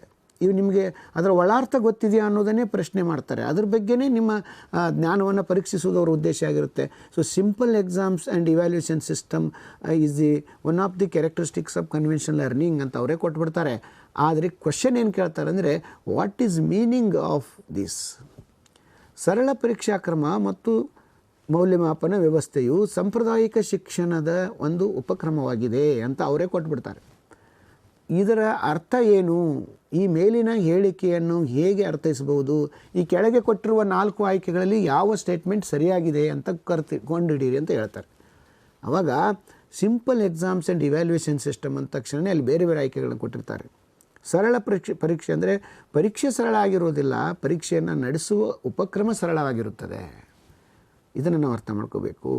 ಸೊ ಮೌಲ್ಯಮಾಪನ ಅಂದರೆ ಸರಳ ಆಗಿರೋದಿಲ್ಲ, ಮೌಲ್ಯಮಾಪನ ಮಾಡುವ ವಿಧಾನಗಳು ಸರಳ ಆಗಿರ್ತವೆ. ಸೊ ಇವತ್ತು ನಾವು ಆಧುನಿಕ ಪರೀಕ್ಷೆಗಳನ್ನು ಮಾಡುವಾಗ ತುಂಬ ಮಾಡರ್ನ್ ಸಿಸ್ಟಮ್ಸನ್ನು ನಾವು ಬಳಸ್ಕೊಂಡು ಪರೀಕ್ಷೆಯನ್ನು ಮಾಡ್ತೇವೆ. ಆದರೆ ಅಲ್ಲಿ ಹಾಗಿರೋದಿಲ್ಲ. ಓರಲ್ ಎಕ್ಸಾಮ್ಸ್, ಮೌಖಿಕ ಪರೀಕ್ಷೆಗಳು ಮತ್ತು ಲಿಖಿತ ಪರೀಕ್ಷೆಗಳು. ಇವತ್ತಿನ ಸಿಸ್ಟಮ್ನಲ್ಲಿ ನಾವು ಮೌಖಿಕ ಪರೀಕ್ಷೆಗಳನ್ನು ಹೆಚ್ಚಾಗಿ ಮಾಡ್ತಾ ಇಲ್ಲ. Only we are going with return exams. But conventional learning is the major evaluation system is oral evaluation. ನಿಮಗೆ ಪ್ರಶ್ನೆ ಬರ್ಬೋದು, ಮೌಖಿಕ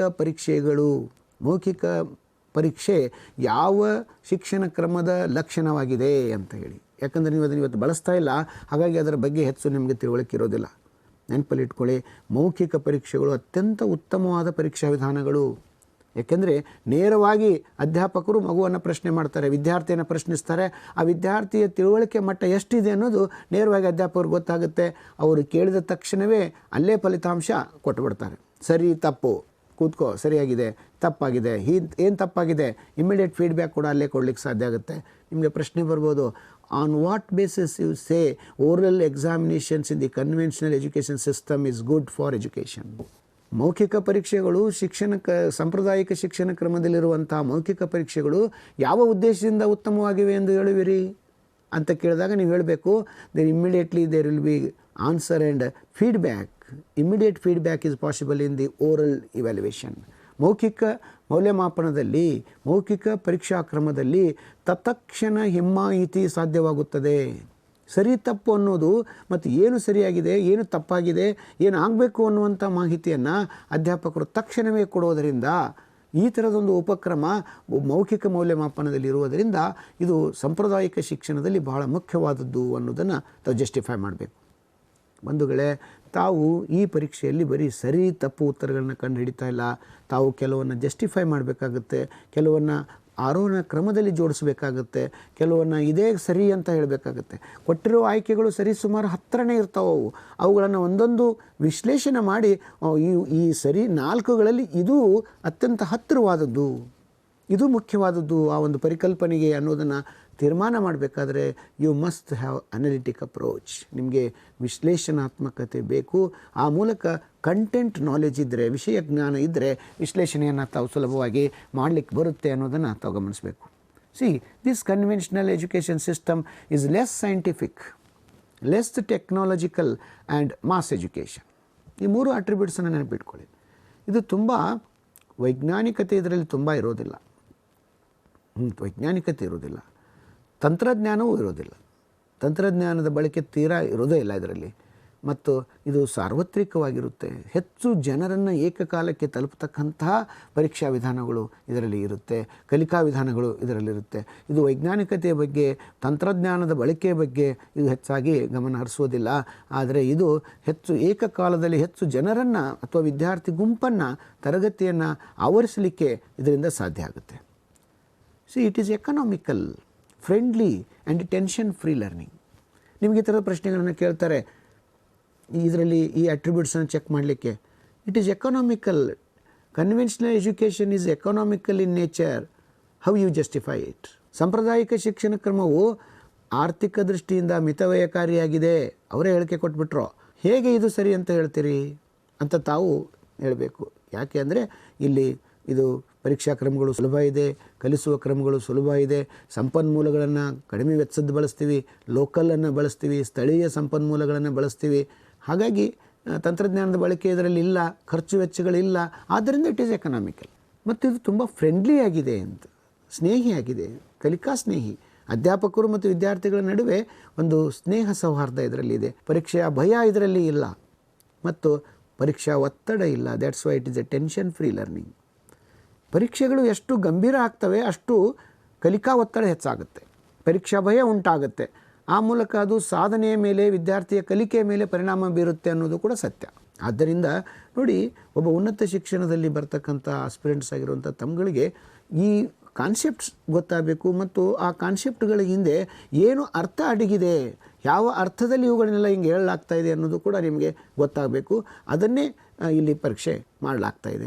ಮತ್ತು ನಿಮಗೆ ಒಂದೇ ಹೇಳ್ತಾ ಇಲ್ಲ, ಕನ್ವೆನ್ಷನಲ್ ಎಜುಕೇಷನ್ ಜೊತೆಗೆ ಮಾಡರ್ನ್ ಎಜುಕೇಷನನ್ನು ಕೂಡ ಮುಂದಿನ ಹಂತದಲ್ಲಿ ನಾವು ಹೇಳ್ತಾ ಇದ್ದೀವಿ. ಅದರ ಮೇಲೆ ಕೂಡ ನಿಮಗೆ ಪ್ರಶ್ನೆ ಬರ್ತಾ ಇದೆ. ಅಂದರೆ ಕನ್ವೆನ್ಷನಲ್ ಟು ಮಾಡರ್ನ್ಗೆ ನಾವು ವರ್ಗ ಆಗ್ತಾ ಇದ್ದೀವಿ. ಈ ಬದಲಾವಣೆಯ ನಡುವೆ ಏನೆಲ್ಲ ವ್ಯತ್ಯಾಸಗಳಾಗಿವೆ, ಯಾವುದನ್ನು ಅಧ್ಯಾಪಕ ತಿಳ್ಕೊಳ್ಬೇಕು ಅನ್ನೋದು ಕೂಡ ನಾವು ಗಮನಿಸಬೇಕು. That is what is very very important for you.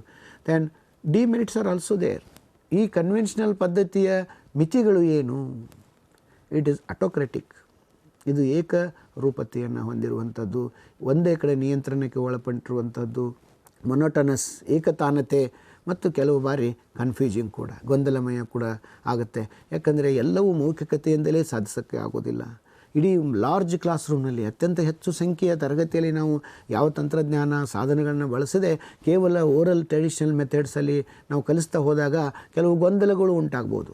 For example, ನೀವೊಂದು ಸ್ಥಳಗಳ ಬಗ್ಗೆ ಹೇಳಬೇಕಾದಾಗ ನಕ್ಷೆಗಳನ್ನು ಬಳಸಿದರೆ ಅಥವಾ ತಂತ್ರಜ್ಞಾನವನ್ನು ಬಳಸಿದರೆ, ಮ್ಯಾಪ್ಸನ್ನು ಬಳಸಿದರೆ ಹೆಚ್ಚು ಸ್ಪಷ್ಟತೆಯನ್ನು ಕೊಡ್ಬೋದು. ಕೇವಲ ಅದನ್ನು ವಿವರಿಸಿ ಬಿಟ್ಟರೆ ಗೊಂದಲ ಆಗುವಂಥ ಚಾನ್ಸಸ್ ಇದೆ, ತಿಳುವಳಿಕೆ ಕೊರತೆ ಆಗ್ಬೋದು.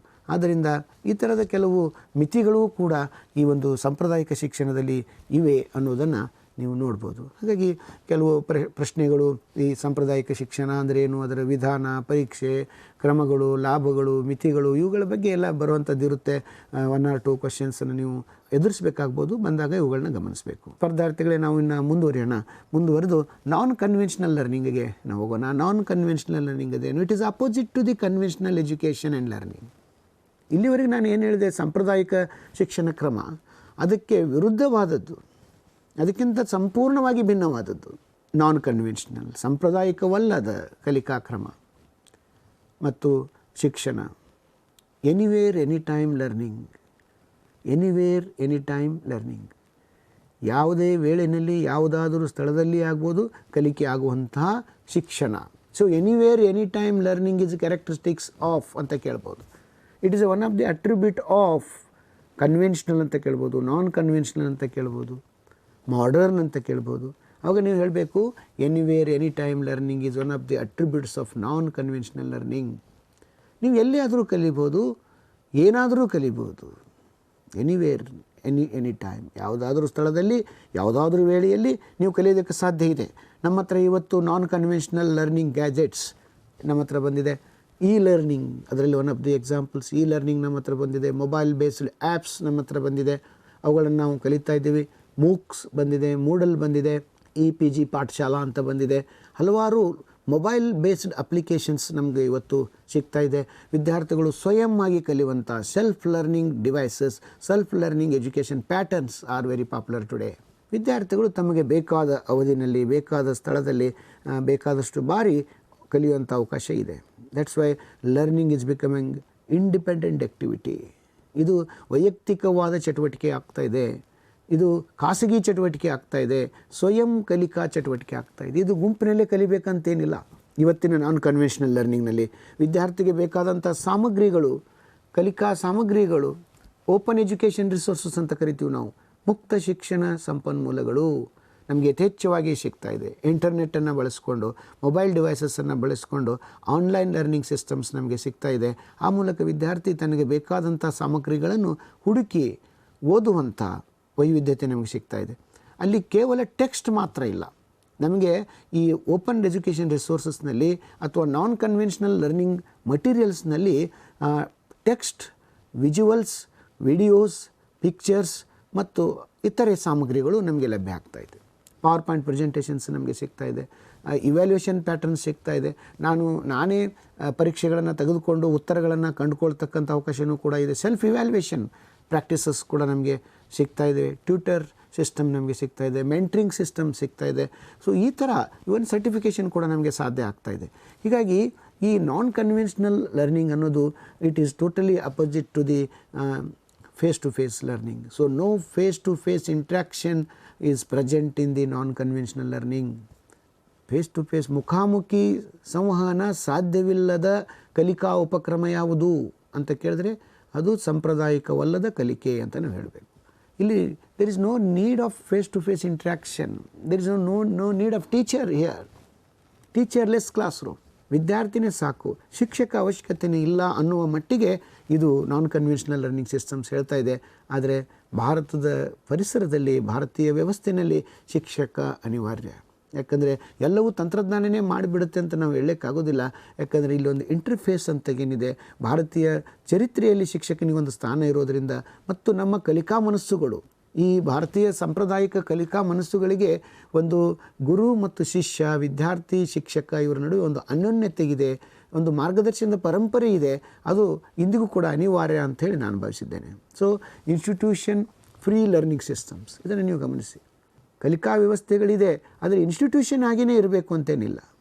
ನಾವು ಕನ್ವೆನ್ಷನಲ್ ಎಜುಕೇಷನ್ ಸಿಸ್ಟಮ್ನಲ್ಲಿ ಇನ್ಸ್ಟಿಟ್ಯೂಷನ್ ಬೇಸ್ಡ್ ಲರ್ನಿಂಗ್ ಸಿಸ್ಟಮಲ್ಲಿದ್ವಿ. ಅಂದರೆ ಏನು, ಒಂದು ಶಾಲೆ ಇರಬೇಕು, ಒಂದು ಕಾಲೇಜ್ ಇರಬೇಕು, ವಿಶ್ವವಿದ್ಯಾಲಯ ಇರಬೇಕು, ಒಂದು ಇನ್ಸ್ಟಿಟ್ಯೂಷನ್ ಇರಲೇಬೇಕು ಅಂತ ಇತ್ತು. But in the non conventional education system there is no concept of institution. That's why we can say institution free learning systems ಅಂತ.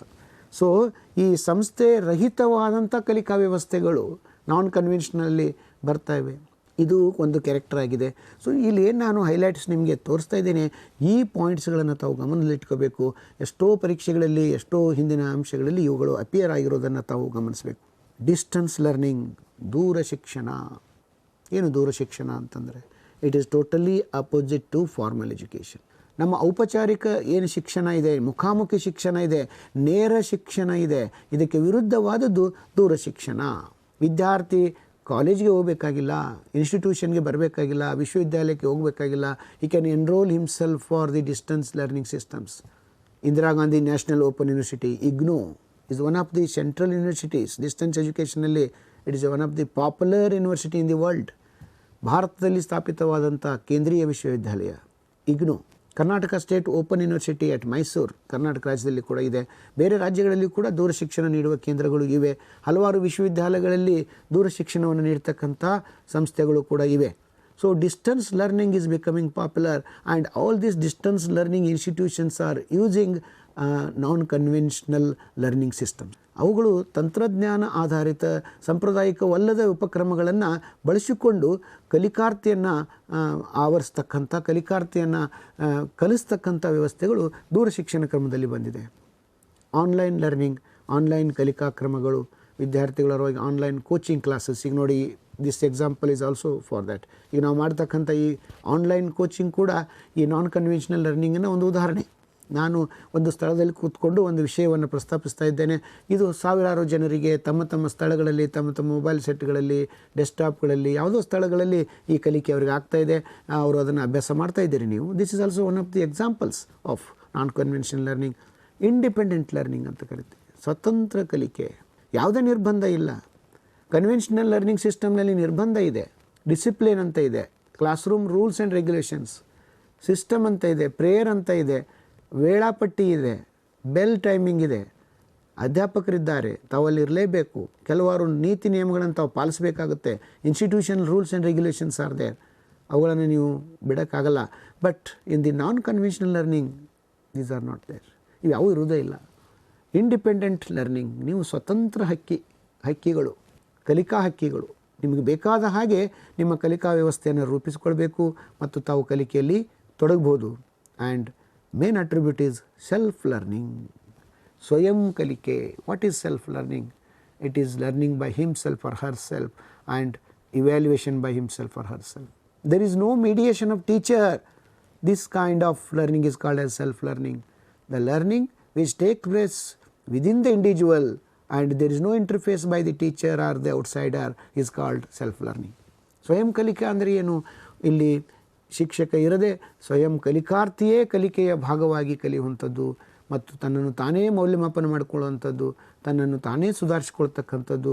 ಇಲ್ಲಿ ಬಾಹ್ಯ ಸಹಭಾಗಿತ್ವ ಇಲ್ಲದ ಕಲಿಕಾ ವ್ಯವಸ್ಥೆಯನ್ನು ನಾವು ಸೆಲ್ಫ್ ಲರ್ನಿಂಗ್ ಅಂತೀವಿ. Programmed instruction or programmed learning, ಕ್ರಮಾನುಗತ ಕಲಿಕೆ. This is also a readymade learning system. ಕ್ರಮಾನುಗತ ಕಲಿಕೆ ಅನ್ನೋದು ಪ್ರೋಗ್ರಾಮ್ಡ್ ಲರ್ನಿಂಗ್ ಅಂತ.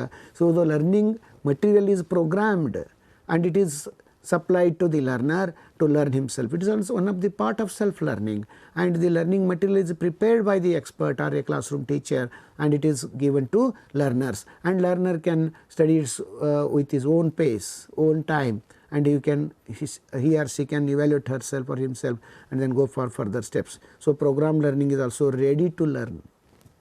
ಇದು ಸಿದ್ಧಪಡಿಸಿದ ಕಲಿಕಾ ಕ್ರಮ, ಕ್ರಮಾನುಗತ ಕಲಿಕೆ ಅಂತ ಹೇಳ್ತೇವೆ. ವಿಷಯವನ್ನು ಆಯ್ದು ತಂತ್ರಜ್ಞರಾಗಿರಲಿ ಅಧ್ಯಾಪಕರಾಗಲಿ ಅವುಗಳ ಬಗ್ಗೆ ಪಾಠಗಳನ್ನು ಸಿದ್ಧಪಡಿಸಿ ಅವುಗಳನ್ನು ಕಲಿಕಾರ್ಥಿಗೆ ನೀಡ್ತಾರೆ. ಅವರು ಅದನ್ನು ತಮಗೆ ಬೇಕಾದಾಗ ಕಲಿಬೋದು, ತಮ್ಮ ಬೇಕಾದ ವೇಗದಲ್ಲಿ ಕಲಿಬೋದು, ಮತ್ತೆ ಮತ್ತೆ ಅವುಗಳನ್ನು ನೋಡಿ ತಮ್ಮನ್ನು ಗಟ್ಟಿಗೊಳಿಸ್ಕೊಳ್ಳುವಂಥ ಅವಕಾಶ ಪ್ರೋಗ್ರಾಮ್ ಲರ್ನಿಂಗಲ್ಲಿದೆ. Distance learning, online learning, independent learning, self learning and program learning, these are the examples for non conventional learning. ಇವುಗಳ ಬಗ್ಗೆ ನಿಮಗೆ ಪ್ರಶ್ನೆಗಳು ಬರ್ಬೋದು. ದೂರ ಶಿಕ್ಷಣದ ಉದ್ದೇಶ ಏನು? ದೂರ ಶಿಕ್ಷಣದ ಕ್ರಮ ಹೇಗಿರುತ್ತೆ? ದೂರ ಶಿಕ್ಷಣದ ಪ್ರಮುಖ ಸಂಸ್ಥೆ ಯಾವುದು? ಆನ್ಲೈನ್ ಲರ್ನಿಂಗ್ ಅಂದರೆ ಏನು? ಅದರ ಉಪಕ್ರಮ ಏನು? ಇಂಡಿಪೆಂಡೆಂಟ್ ಲರ್ನಿಂಗಿನ ವಿಶೇಷತೆ ಏನು? ಸ್ವಯಂ ಕಲಿಕೆ ಅಂದ್ರೇನು? ಕ್ರಮಾನುಗತ ಕಲಿಕೆ ಅಂದ್ರೇನು? ಇವುಗಳ ಕಾನ್ಸೆಪ್ಟ್ಗಳು ತಮಗೆ ಗೊತ್ತಾಗಬೇಕು. ನಾನು ಅದ್ರ ಬಗ್ಗೆ ಹೇಳಿದೆ ಇವಾಗ, ಮತ್ತು ಅವುಗಳ ಒಳಾರ್ಥಗಳು, ಅವುಗಳ ಕ್ಯಾರೆಕ್ಟರ್ಸ್ ನಿಮಗೆ ನಾನು ಹೇಳಿದ್ದೇನೆ. ಇವುಗಳನ್ನೇ ನಿಮಗೆ ಪರೀಕ್ಷೆಗಳಲ್ಲಿ ಟೆಸ್ಟ್ ಮಾಡ್ತಾರೆ. So what they want to no?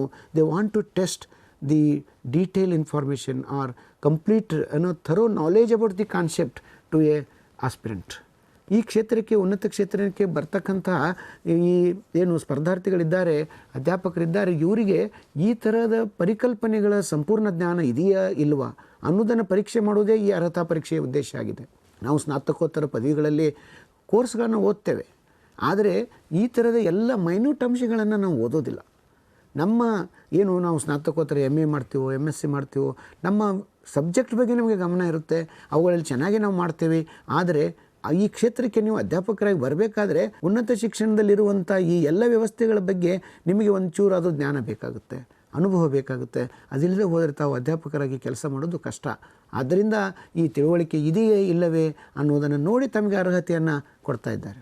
ನಾನು ಓಪನ್ ಎಜುಕೇಷನ್ ರಿಸೋರ್ಸ್ ಬಗ್ಗೆ ಹೇಳಿದೆ, OER ಅಂತ ಕರೀತಾರೆ, ಮುಕ್ತ ಶಿಕ್ಷಣ ಸಂಪನ್ಮೂಲಗಳು.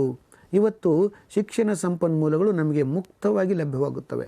ಹಲವಾರು ಪೋರ್ಟಲ್ಗಳು, ಹಲವಾರು ಆ್ಯಪ್ಸ್, ಅಪ್ಲಿಕೇಶನ್ಗಳು, ಹಲವಾರು ವೆಬ್ಸೈಟ್ಸಲ್ಲಿ ನಮಗೆ ಈ open education resources are available. ನೀವು ಯಾವುದು ಬೇಕಾದಂಥ ಸಂಪನ್ಮೂಲವನ್ನು ನೋಡ್ಬೋದು, ಡೌನ್ಲೋಡ್ ಮಾಡ್ಕೋಬೋದು, ಅಭ್ಯಾಸ ಮಾಡ್ಬೋದು, ಯೂಸ್ ಮಾಡ್ಬೋದು, ಮರುಬಳಕೆ ಮಾಡ್ಬೋದು ಮತ್ತು ಅದನ್ನು ತಾವು ಬಳಸ್ಕೊಂಡು ತಮ್ಮ ಶಿಕ್ಷಣವನ್ನು ಮುಂದುವರಿಸ್ಬೋದು. ಮುಕ್ತ ಶಿಕ್ಷಣ ಸಂಪನ್ಮೂಲಗಳು OER ಅಂತೇಳಿ ಕರಿತೀವಿ. ನಿಮಗೆ ಬೇಕಾದ ವಿಷಯವನ್ನು ಹುಡುಕ್ತಕ್ಕಂಥ ನಮ್ಮ ಸಾಂಪ್ರದಾಯಿಕ ಸಿಸ್ಟಮ್ನಲ್ಲಿ ನಾವು ಜ್ಞಾನ ಕೇಂದ್ರ ಅಂದರೆ ಗ್ರಂಥಾಲಯ ಅಂತ ಹೇಳ್ತಾ ಇದ್ವಿ. ಯಾಕಂದರೆ ಇಲ್ಲಿ ಪುಸ್ತಕಗಳಿರುತ್ತೆ. ಜ್ಞಾನ ದೇಗುಲ ಅಂತ ಅದನ್ನು ನಾವು ಹೇಳ್ತಾ ಇದ್ವಿ. ಅದು ಜ್ಞಾನ ದೇಗುಲ ಸರಿ, ಆದರೆ ಅದರ ರೂಪ ಇವತ್ತು ಓಪನ್ ಎಜುಕೇಷನ್ ರಿಸೋರ್ಸ್, ತುಂಬ ಮುಂದುವರೆದಂತಹ ಮುಕ್ತವಾದ ಶೈಕ್ಷಣಿಕ ಸಂಪನ್ಮೂಲಗಳು ನಮಗೆ ಲಭ್ಯ ಆಗ್ತವೆ. ಅದರಿಂದ ಮುಂದೆವರೆದು ನಾವು ನಮ್ಮ ಸ್ಥಳದಲ್ಲಿಯೇ, ನಾವು ಕುಳಿತ ಸ್ಥಳದಲ್ಲಿಯೇ, ನಮ್ಮ ಅಂಗೈಯಲ್ಲಿಯೇ ಈ ಎಜುಕೇಷನ್ ರಿಸೋರ್ಸನ್ನು, ಸಂಪನ್ಮೂಲಗಳನ್ನು ಬಳಕೆ ಮಾಡಿಕೊಳ್ಳುವಂಥ ಮತ್ತು ಅಭ್ಯಾಸ ಮಾಡ್ತಕ್ಕಂಥ ಸಾಧ್ಯತೆ ಇದೆ. ಆದ್ದರಿಂದ ತಾವು ಈ ಗ್ಯಾಜೆಟ್ಸ್ಗಳನ್ನು ಉತ್ತಮವಾಗಿ ಬಳಸ್ಕೊಳ್ಬೇಕು. ಇವತ್ತು ನೋಡ್ತಾ ಇದ್ದೇವೆ ನಾವು ಎಜುಕೇಷನ್ ಇನ್ಸ್ಟಿಟ್ಯೂಟ್ಸ್ನಲ್ಲಿ ಫ್ರೀ ವೈಫೈ ವ್ಯವಸ್ಥೆಯನ್ನು ನೀಡ್ತಾ ಇದ್ದಾರೆ, ಗ್ಯಾಜೆಟ್ಸನ್ನು ನೀಡ್ತಾ ಇದ್ದಾರೆ, ಲ್ಯಾಪ್ಟಾಪ್ಸನ್ನು ನೀಡ್ತಾ ಇದ್ದಾರೆ, ಮೊಬೈಲ್ಸನ್ನು ಕೂಡ ನೀಡ್ತಕ್ಕಂಥ ನಿದರ್ಶನಗಳು ಇದೆ. ಆದ್ದರಿಂದ ಈ resources are becoming very crucial aspects and they comes under non conventional education ಅಂತ ಹೇಳಿ ನಾವು ತಿಳ್ಕೊಳ್ಬೇಕಾಗಿದೆ. So what are the advantages of this non conventional education? This is called as 21st century learning. ನಿಮಗೆ ಕೇಳ್ಬೋದು 21ನೇ ಶತಮಾನದ ಕಲಿಕಾ ವ್ಯವಸ್ಥೆ ಯಾವುದು ಅಂದರೆ ನಾನ್ ಕನ್ವೆನ್ಷನಲ್. ಇವತ್ತು ತುಂಬ ಪಾಪ್ಯುಲರ್ ಅಂದರೆ ನಾನ್ ಕನ್ವೆನ್ಷನಲ್ ಲರ್ನಿಂಗ್. ಇದನ್ನು ನಾವು 21ನೇ ಶತಮಾನದ ಕಲಿಕೆ ಅಂತ ಕರಿತೀವಿ. ಯಾಕಂದರೆ we are in the modern era, modern world, mobile world and modern learning systems. ಇವತ್ತು ನಾವೆಲ್ಲರೂ ನೋಡ್ತಾ ಇದ್ದೇವೆ, ಶಾಲೆಗಳಿಂದಲೇ ಮೊಬೈಲ್ ಬಳಕೆ ಆರಂಭ ಆಗ್ತಾಯಿದೆ. ಮಕ್ಕಳ ಕೈಯಲ್ಲಿ ಇವತ್ತು ಮೊಬೈಲ್ ಇದೆ, ಅವರು ಕೂಡ ಇದನ್ನು ಕಲಿಕೆಯ ಭಾಗವಾಗಿ ಬಳಸ್ಕೊಳ್ತಾ ಇದ್ದಾರೆ. ಅದರಿಂದ 21ನೇ ಶತಮಾನದ ಒಂದು ಕಲಿಕಾ ವ್ಯವಸ್ಥೆ ಅಂತ ಆಗಿದೆ. ಇದು ತುಂಬ ಒಂದು ಲಾಭಗಳು ನಮಗೆ ಉಂಟಾಗ್ತಾಯಿದೆ. Openness, modern technology based possibilities are there and it's less expensive ಅಂತ ಕೂಡ ನಾವು ಹೇಳ್ಬೋದು. ನಮಗೆ ಇದೊಂದು ಮುಕ್ತತೆ ಇದೆ, ಓಪನ್ನೆಸ್ ಇದೆ. You can Google anything, you can see any site and you can refer any education resource. There is no need, there is no much rule. ನಿಮ್ಗೆ ಮುಕ್ತತೆ ಇದೆ ಮತ್ತು ಆಧುನಿಕತೆ ಇದೆ, ತಂತ್ರಜ್ಞಾನ ಸಾಧ್ಯತೆಗಳು ಇದೆ, ಹಲವಾರು ತಂತ್ರಜ್ಞಾನ ಸಾಧ್ಯತೆಗಳಿವೆ. And it's also less expensive. ಕಡಿಮೆ ಖರ್ಚಿನಲ್ಲಿ ನಾವು ಬಳಸ್ಕೊಳ್ತಕ್ಕಂಥ ಏನು ದುಡ್ಡಿದೆ, ನಾವು ರಿಚಾರ್ಜ್ ಮಾಡ್ಕೊಳ್ತಾ ಇದ್ದೇವೆ, ಇಂಟರ್ನೆಟ್ ಖರ್ಚಿದೆ, ಅದರ ಮೂಲಕವೇ ನಾವು ಇವತ್ತು ಈ ಎಲ್ಲ ಕಲಿಕಾ ಸಾಮಗ್ರಿಗಳನ್ನು ಬಳಸ್ಕೊಳ್ತಕ್ಕಂಥ ಸಾಧ್ಯತೆ ಇದೆ. ತುಂಬ ಕ್ರಿಯೇಟಿವ್ ಆಗಿರುವಂಥದ್ದು, cross sectional and interdisciplinary materials are available in the 21st learning. ತುಂಬ creative ideas are coming by modern education gadgets. So non conventional education is more creative. ಸಾಂಪ್ರದಾಯಿಕವಲ್ಲದ ಶಿಕ್ಷಣವು ತುಂಬ ಕ್ರಿಯಾತ್ಮಕವಾದದ್ದಾಗಿದೆ. ಹಿಂದೆ ನಾವು ಒಂದು ಪ್ರಶ್ನೆ ಕೇಳಿದಾಗ ಒಂದು ಪ್ರಶ್ನೆಗೆ ಒಂದು ಉತ್ತರವನ್ನು ಬರೆದು ಬಿಡ್ತಾ ಇದ್ವಿ. ಆದರೆ ಇವತ್ತು ವಿದ್ಯಾರ್ಥಿಗಳು ಒಂದು ಪ್ರಶ್ನೆಗೆ ಹಲವಾರು ರೀತಿಯ ವಿಶ್ಲೇಷಣೆಯನ್ನು ಮಾಡ್ತಕ್ಕಂಥ ರೀತಿಯನ್ನು ಹೊಂದಿದ್ದಾರೆ. ಒಂದು ಡಯಾಗ್ರಾಮ್ಸ್ಗಳನ್ನು ಬಳಸ್ಕೊಳ್ಳೋದು ಅಥವಾ ಅನಾಲಿಟಿಕ್ ವೇಸನ್ನು ಬಳಸ್ಕೊಳ್ಳೋದು, ಪಿಕ್ಚರ್ಸನ್ನು ಬಳಸ್ಕೊಳ್ಳೋದು, ಕ್ರಿಯೇಟಿವ್ ಪ್ರೆಸೆಂಟೇಷನ್ ಅವರಿಗೆ ಬರ್ತಾ ಇದೆ. ಬಿಕಾಸ್ ನಮ್ಮಲ್ಲಿ ಈ ಕ್ರಿಯೇಟಿವ್ ಐಡಿಯಾಸನ್ನು ಕೊಡ್ತಕ್ಕಂತಹ ತಂತ್ರಜ್ಞಾನ ಸಾಮಗ್ರಿಗಳು ಬಂದಿವೆ. ವಿವಿಧ ದೇಶಗಳ, ವಿವಿಧ ಸಮಾಜಗಳ ಉದಾಹರಣೆಗಳು ನಮಗೆ ಸಿಗ್ತಾ ಇದೆ. ಮತ್ತು ಅಂತರ್ಶಿಸ್ತಿನ ಸಾಧ್ಯತೆಗಳು, ಇಂಟರ್ಡಿಸಿಪ್ಲಿನರಿ ಅಂತ ಕರಿತೇವೆ, ಅಂತರ್ಶಾಸ್ತ್ರೀಯ ಅಂತರ್ಶಿಸ್ತಿನ ಸಾಧ್ಯತೆಗಳು ಕೂಡ ನಮಗೆ ಸಾಧ್ಯ ಆಗ್ತಾ ಇದೆ. ಬೇರೆ ಬೇರೆ ವಿಷಯಗಳಿಗೆ ಸಂಬಂಧವನ್ನು ಏಕಕಾಲಕ್ಕೆ ತಿಳ್ಕೊಳ್ಳತಕ್ಕಂಥ ಉದಾಹರಣೆಗಳು ನಮಗೆ ಕಲಿಕಾ ಕ್ರಮದಲ್ಲಿ ಸಿಗ್ತಾ ಇದೆ. This is an advantage. And this non conventional learning is having advantage of learner friendly and global relevance. ಇದು ಕಲಿಕಾರ್ಥಿ ಸ್ನೇಹಿಯಾದಂಥದ್ದು ಮತ್ತು ಜಾಗತಿಕ ಮಟ್ಟಕ್ಕೆ ತಲುಪುವಂಥದ್ದು. ಇವತ್ತೆಲ್ಲ ನಾವು ಏನು ಕಲಿತಾ ಇದ್ದೀವಿ ಇದು ಕೇವಲ ಭಾರತಕ್ಕೆ ಸಂಬಂಧಿಸಿದ್ದಿಲ್ಲ. Non conventional learning system is a global system. ಜಗತ್ತಿನಾದ್ಯಂತ ವ್ಯಾಪಿಸುವಂಥದ್ದು. ಪವರ್ ಪಾಯಿಂಟ್ ಪ್ರೆಸೆಂಟೇಷನ್ ಅಂತ ನೀವು ಮಾಡ್ತಾ ಇದ್ದೀರಿ, power point presentation is global phenomena. ಜಗತ್ತಿನಾದ್ಯಂತ ಎಲ್ಲರೂ ಪವರ್ ಪಾಯಿಂಟನ್ನೇ ಮಾಡ್ತಾರೆ. ಸೊ ಹಾಗಾಗಿ ನಾವು ಇವತ್ತು use to say the distance between India and US is 1000 kilometers ಅಂತ. ಇವತ್ತು you can say the distance between India and US is 0. Vijayapura ಮತ್ತು ಡೆಲ್ಲಿಯ ನಡುವಿನ ದೂರ 3000 ಕಿಲೋಮೀಟ್ರ್, 2000 ಕಿಲೋಮೀಟ್ರ್ ಅಲ್ಲ, 0 ಅಂತ ನಾವು ಹೇಳ್ತಾ ಇದ್ದೇವೆ. ಯಾಕಂದರೆ ಇವತ್ತು we are connecting with online systems. ಆ ಒಂದು ಭೌತಿಕ ದೂರ ಹೋಗಿ ನಾವು ತಂತ್ರಜ್ಞಾನದ ಮೂಲಕನೇ ಆ ದೂರವನ್ನು ಕಡಿಮೆಗೊಳಿಸ್ಕೊಳ್ತಾ ಇದ್ದೀವಿ. 0 ಡಿಸ್ಟೆನ್ಸ್ಗೆ ನಾವು ತಲುಪ್ತಾ ಇದ್ದೀವಿ, ಆನ್ಲೈನಲ್ಲಿ ಇರ್ತಾ ಇದ್ದೀವಿ, ಏಕಕಾಲದಲ್ಲಿ ನಾವು ಮುಖಾಮುಖಿಯನ್ನು ಮಾಡ್ತಾ ಇದ್ದೀವಿ. These are the advantages of non formal or non conventional education system. New horizons and new opportunities are created by non conventional learning systems. ನಮಗೆ ಒಂದು ದೊಡ್ಡ ಹೊಸ ದಿಗಂತವನ್ನೇ ಅದು ತೋರಿಸಿವೆ, ಹೊಸ ಸಾಧ್ಯತೆಯನ್ನು ತೋರಿಸಿದೆ ಮತ್ತು ಹೊಸ ಅವಕಾಶಗಳನ್ನು ಸೃಷ್ಟಿ ಮಾಡ್ತಾಯಿದೆ. ನಮ್ಮಲ್ಲಿ ಟ್ರೆಡಿಷ್ನಲ್ ಪ್ಯಾಟರ್ನ್ ಆಫ್ ಎಜುಕೇಷನ್ ಏನಿತ್ತು, ಈ ಸಾಂಪ್ರದಾಯಿಕವಾದ ಕಲಿಕಾ ಕ್ರಮಗಳನ್ನು ನಾವು ಏನು ದಾಟಿ ಇವತ್ತು ಹೊಸ ನಾನ್ ಕನ್ವೆನ್ಷನಲ್ ಸಿಸ್ಟಮಲ್ಲಿ ಕಲಿತಾ ಇದ್ದೇವೆ. ಇದರಿಂದ ಹೊಸ ಉದ್ಯೋಗ ಅವಕಾಶಗಳು, ಹೊಸ ಕೌಶಲ್ಯಗಳು ಮತ್ತು ಹೊಸ ರೀತಿಯ ಬದುಕನ್ನು ರೂಪಿಸಿಕೊಳ್ಳುವಂಥದ್ದೇ ಒಂದು ಸಾಧ್ಯತೆಯಾಗಿ ನಮಗೆ ಕಾಣ್ತಾ ಇರೋದು. These are the advantages. It is creating us new horizons, new hopes, new opportunities ಅಂತ ಹೇಳಲಿಕ್ಕೆ ಸಾಧ್ಯ ಇದೆ. ಆತ್ಮೀಯ ಸ್ಪರ್ಧಾರ್ಥಿಗಳೇ, ನಾವು ಇಲ್ಲಿಯವರೆಗೆ ನಾನು ನಿಮಗೆ 3 ಮುಖ್ಯವಾದ ಪರಂಪರೆಗಳ ಬಗ್ಗೆ, 3 ವ್ಯವಸ್ಥೆಗಳ ಬಗ್ಗೆ ಆಳವಾಗಿ ಹೇಳಿಕೊಟ್ಟಿದ್ದೇನೆ. ಒಂದು oriental education system learning system ಬಗ್ಗೆ ನಾನು ಹೇಳಿದೆ, ಕನ್ವೆನ್ಷನಲ್ ಲರ್ನಿಂಗ್ ಸಿಸ್ಟಮ್ ಬಗ್ಗೆ ಹೇಳಿದೆ, ಮತ್ತು ನಾನ್ ಕನ್ವೆನ್ಷನಲ್ ಸಿಸ್ಟಮ್ ಮತ್ತು ಅದರ ಅಟ್ರಿಬ್ಯೂಟ್ಸ್ ಬಗ್ಗೆ ಹೇಳಿದೆ. ಒಂದಷ್ಟು ಪ್ರಶ್ನೆಗಳನ್ನು ಇತ್ತೀಚಿನ 2023 ಜೂನ್ನಲ್ಲಿ ಬಂದಿರುವಂಥ ಟೆಸ್ಟ್ಗಳಿಂದ ನಾನೊಂದು ಪ್ರಶ್ನೆಗಳನ್ನು ತೆಗೆದುಕೊಂಡ್ಬಂದಿದ್ದೇನೆ. ಕೆಲವುಗಳನ್ನು ಆರಿಸಿ ತಂದಿದ್ದೇನೆ. ಅದರಲ್ಲಿ ವಿಶೇಷತೆ ಇರೋದರಿಂದ ನಾವು ಅವುಗಳನ್ನು ಇಲ್ಲಿ ಚರ್ಚಿಸಬಹುದು ಅಂತ ಹೇಳಿ ನಿಮ್ಮ ಮುಂದೆ ಇವುಗಳನ್ನ ಇಡ್ತಾ ಇದ್ದೇನೆ. Let us see few questions. ಇದನ್ನು ಓದಿದ್ರೆ ನಿಮ್ಗೆ ಗೊತ್ತಾಗುತ್ತೆ. Given below are 2 statements. Statement 1, university of Punjab at Lahore and University of Allahabad were established during colonial rule in India. ಲಾಹೋರ್ನ ಪಂಜಾಬ್ ವಿಶ್ವವಿದ್ಯಾಲಯ ಮತ್ತು ಅಲಹಾಬಾದ್ ವಿಶ್ವವಿದ್ಯಾಲಯಗಳು ಈ ವಸಾಹತು ಆಳ್ವಿಕೆಯ ಸಂದರ್ಭದಲ್ಲಿ ಭಾರತದಲ್ಲಿ ಸ್ಥಾಪಿಸಲಾಗಿದೆ ಒಂದು ಹೇಳಿಕೆ. Statement 1. Statement 2, the main reason of their establishment was the increased demand in the places for higher education, including Oriental as well as modern European education. ಈ ಸಂಸ್ಥೆಗಳನ್ನು ಸ್ಥಾಪಿಸುವ ಉದ್ದೇಶ ಎರಡನೇ ಹೇಳಿಕೆಯಲ್ಲಿ ಹೇಳ್ತಾ ಇದ್ದಾರೆ. ಆ ಸ್ಥಳದಲ್ಲಿ ಉನ್ನತ ಶಿಕ್ಷಣಕ್ಕಿದ್ದಂಥ ಬೇಡಿಕೆಯನ್ನು ಪೂರೈಸುವುದು ಮತ್ತು ಪೌರಾತ್ಯವಾದಂತಹ ಮತ್ತು ಆಧುನಿಕವಾದ ಯುರೋಪಿಯನ್ ಶಿಕ್ಷಣವನ್ನು ಬೆಳೆಸುವುದು ಇದರ ಉದ್ದೇಶವಾಗಿತ್ತು ಅನ್ನೋದು ಎರಡನೆಯ ಹೇಳಿಕೆ. ಈಗ ನೀವು in the light off above statements choose the correct answer. Choose the correct answer from the options given below. Both statement 1 and 2 are true. Both statement 1 and statement 2 are false. Statement 1 is true but statement 2 is false. Statement 1 is false but statement 2 is true. ಹೀಗೆ ನಿಮ್ಗೆ ಆಯ್ಕೆಗಳನ್ನು ಕೊಟ್ಟಿದ್ದಾರೆ. ಇವುಗಳನ್ನು ನೀವು ಉತ್ತರಿಸಬೇಕಾದ್ರೆ ಯಾವುದೋ ಅಂದಾಜಾಗಿ ಒಂದು ಆಯ್ಕೆಯನ್ನು ಕೊಟ್ಟರೆ ನೀವು ಯಶಸ್ವಿ ಆಗೋಕ್ಕೆ ಸಾಧ್ಯ ಇಲ್ಲ. ಆದ್ದರಿಂದ ನೋಡಿ, ನೀವು ಓದಿಕೊಳ್ಳುವಾಗ ಈ ವಿಶ್ವವಿದ್ಯಾಲಯಗಳ ಸ್ಥಾಪನೆ ಬಗ್ಗೆ ಪಂಜಾಬ್ ಲಾಹೋರ್ ವಿಶ್ವವಿದ್ಯಾಲಯ ಮತ್ತು ಅಲಹಾಬಾದ್ ವಿಶ್ವವಿದ್ಯಾಲಯಗಳ ಸ್ಥಾಪನೆ ಆಗಿರುವ ಕ್ರಮಗಳನ್ನು ನೋಡಬೇಕು. ಪಂಜಾಬ್ನ ಈ ವಿಶ್ವವಿದ್ಯಾಲಯ 1882, ಪಂಜಾಬ್ ಲಾಹೋರ್ನಲ್ಲಿ ಸ್ಥಾಪನೆಯಾದಂಥ ಈ ವಿಶ್ವವಿದ್ಯಾಲಯ 1882ನಲ್ಲಿ 1882ರಲ್ಲಿ ಸ್ಥಾಪನೆ ಆಯಿತು. ಅಲಹಾಬಾದ್ನ ಈ ವಿಶ್ವವಿದ್ಯಾಲಯ 1887ರಲ್ಲಿ 1887ನಲ್ಲಿ ಸ್ಟಾರ್ಟ್ ಆಯಿತು ಅಂತ ನಿಮಗೆ ಗೊತ್ತಿದ್ದರೆ ನೀವು ಮೊದಲನೇ ಹೇಳಿಕೆಯನ್ನು ಪರೀಕ್ಷಿಸಲಿಕ್ಕೆ ಸಾಧ್ಯ ಆಗುತ್ತೆ. ಮೊದಲನೇ ಹೇಳಿಕೆ ಸರಿಯಾದದ್ದು. ಕೊಲೋನಿಯಲ್ ರೂಲ್ ಆ ಟೈಮ್ನಲ್ಲಿ ಇತ್ತು. 1887 ಕೊಲೋನಿಯಲ್ ರೂಲ್ ಆಗಿತ್ತು. ಆದ್ದರಿಂದ ಈ ವಿಶ್ವವಿದ್ಯಾಲಯಗಳು ಕೊಲೋನಿಯಲ್ಲಿ ಸ್ಟಾರ್ಟ್ ಆದವು. Statement 1 is true. So statement 1 is true ಯಾವುದರಲ್ಲಿದೆ? ಬೋತ್ ಸ್ಟೇಟ್ಮೆಂಟ್ 1 ನೋಡೋಣ.